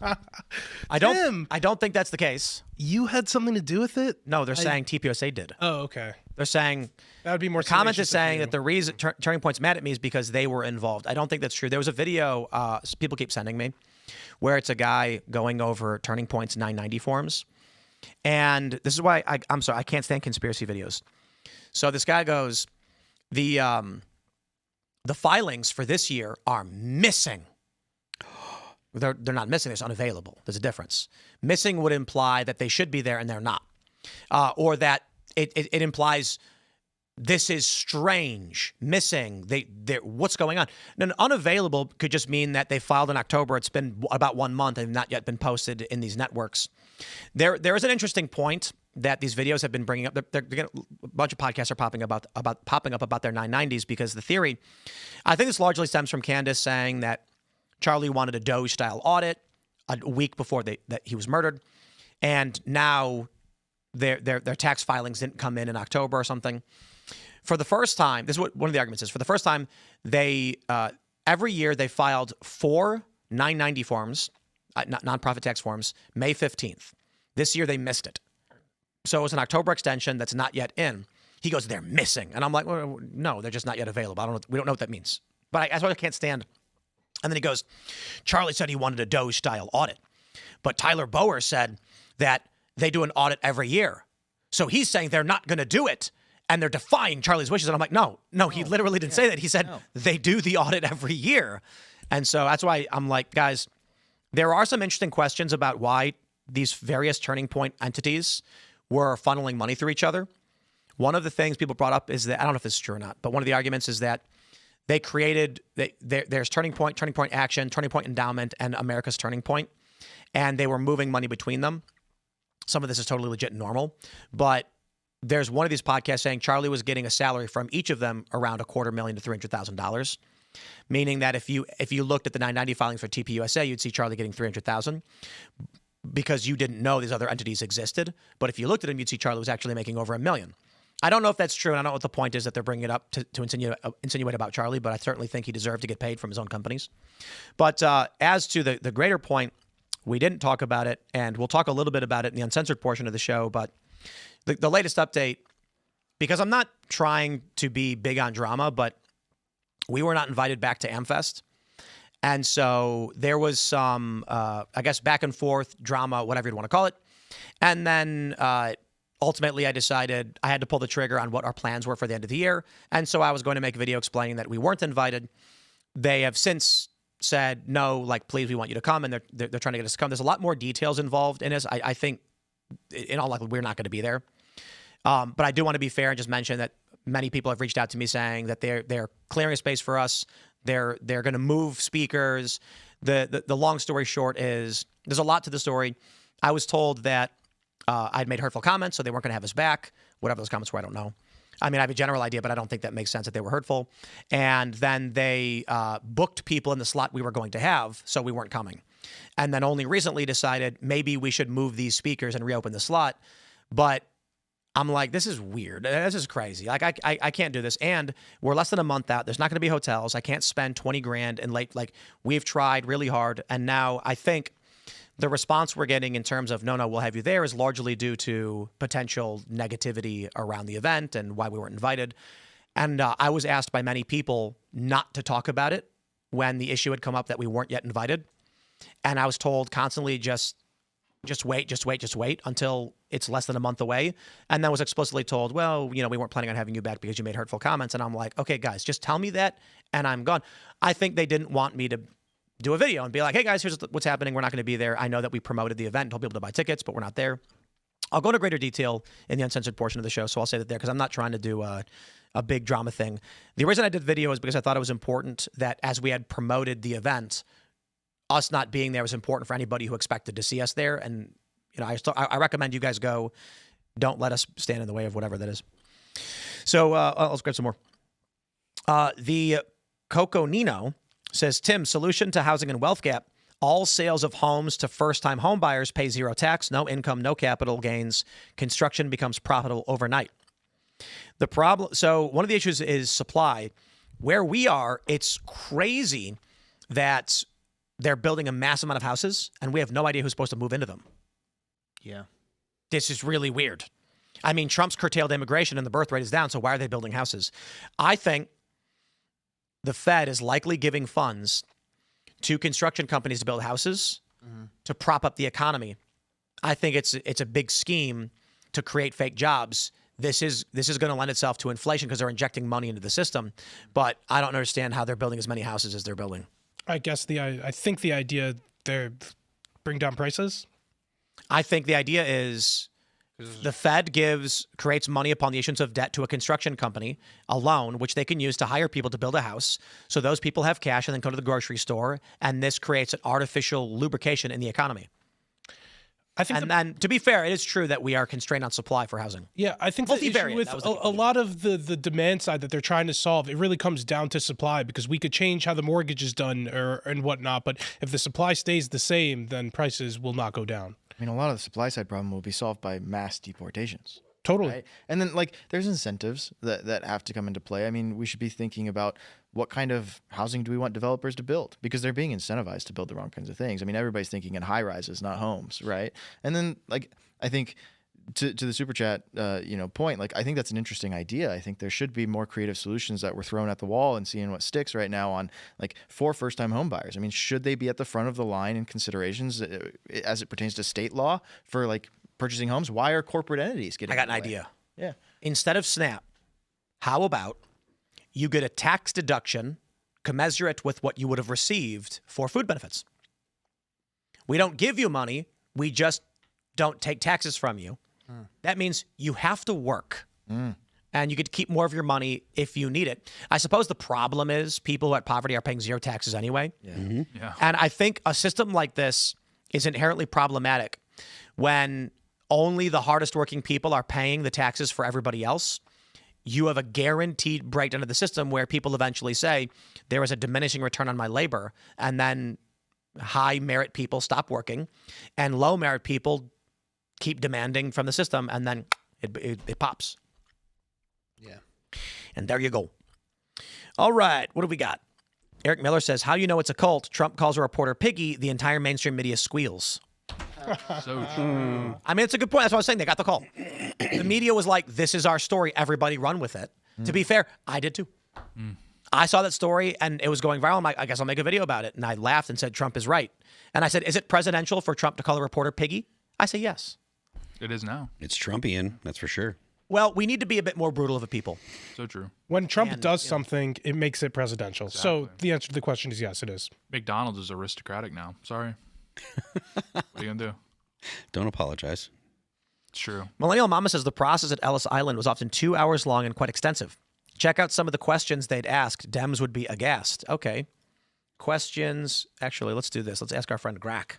Grack's faster. What were some of the questions asked at Ellis Island? Let's find out. Let's see. From 1892 to 1954. What is your name? How old are you? Male or female? Uh-oh. Whew. Already by question 3, the Democrats are losing it. Single, married, widowed, divorced, occupation. Can you read or write? Wow. What's your nationality? What's your race? Where were you born? Last permanent residence. Who paid for your passage? What's your final destination? Nearest relative? How much money do you have? Show it. Wow. Good money. Have you ever been to the States before? Are you going to join a friend or relative? Are you a polygamist? Are you an anarchist? Have you been convicted of a crime? Have you been to prison?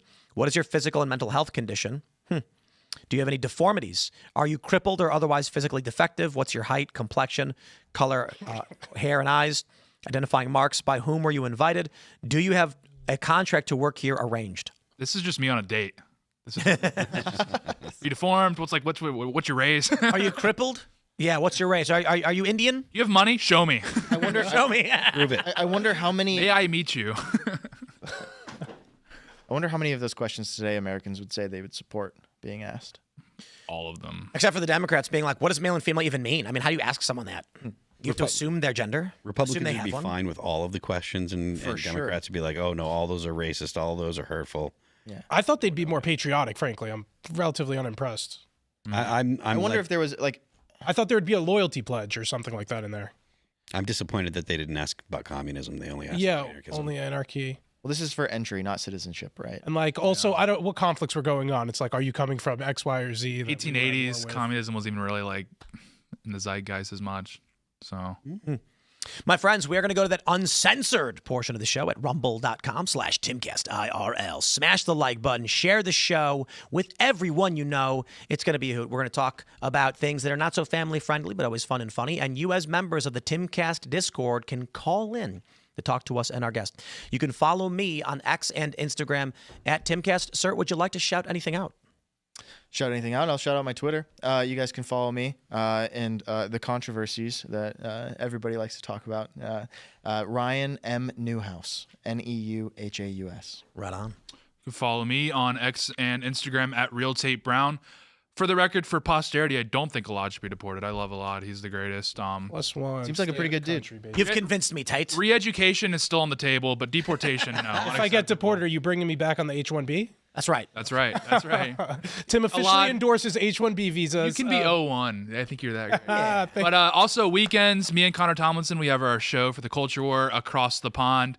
We had 30 minutes of English news, British news rather, 30 minutes of American news, and then we do a interview on Sunday. So be on the lookout this weekend. We're going to have a great show for you, freshening up the presentation a little bit. So I think you guys are going to enjoy. So keep an eye on that. And they're best friends. It's true. Many are saying. Thank you guys for tuning in. My name is Elaad Eliyahu. I'm the White House correspondent here at Timcast. You can find me at Elaad Eliyahu on all the social media platforms. Phil? I am Phil That Remains on Twix. The band is All That Remains. We just did a drop with Puck Hockey. That's PUCKHCKY. Got some really cool merch available, some hockey jerseys and all that kind of stuff. You can check it out at puckhockey.com. The band is All That Remains. You can check us out on Apple Music, Amazon Music, Pandora, Spotify, YouTube, and Deezer. Don't forget the left lane is for crime. We will see you all at rumble.com/Timcast IRL in about 30 seconds. Thanks for hanging out.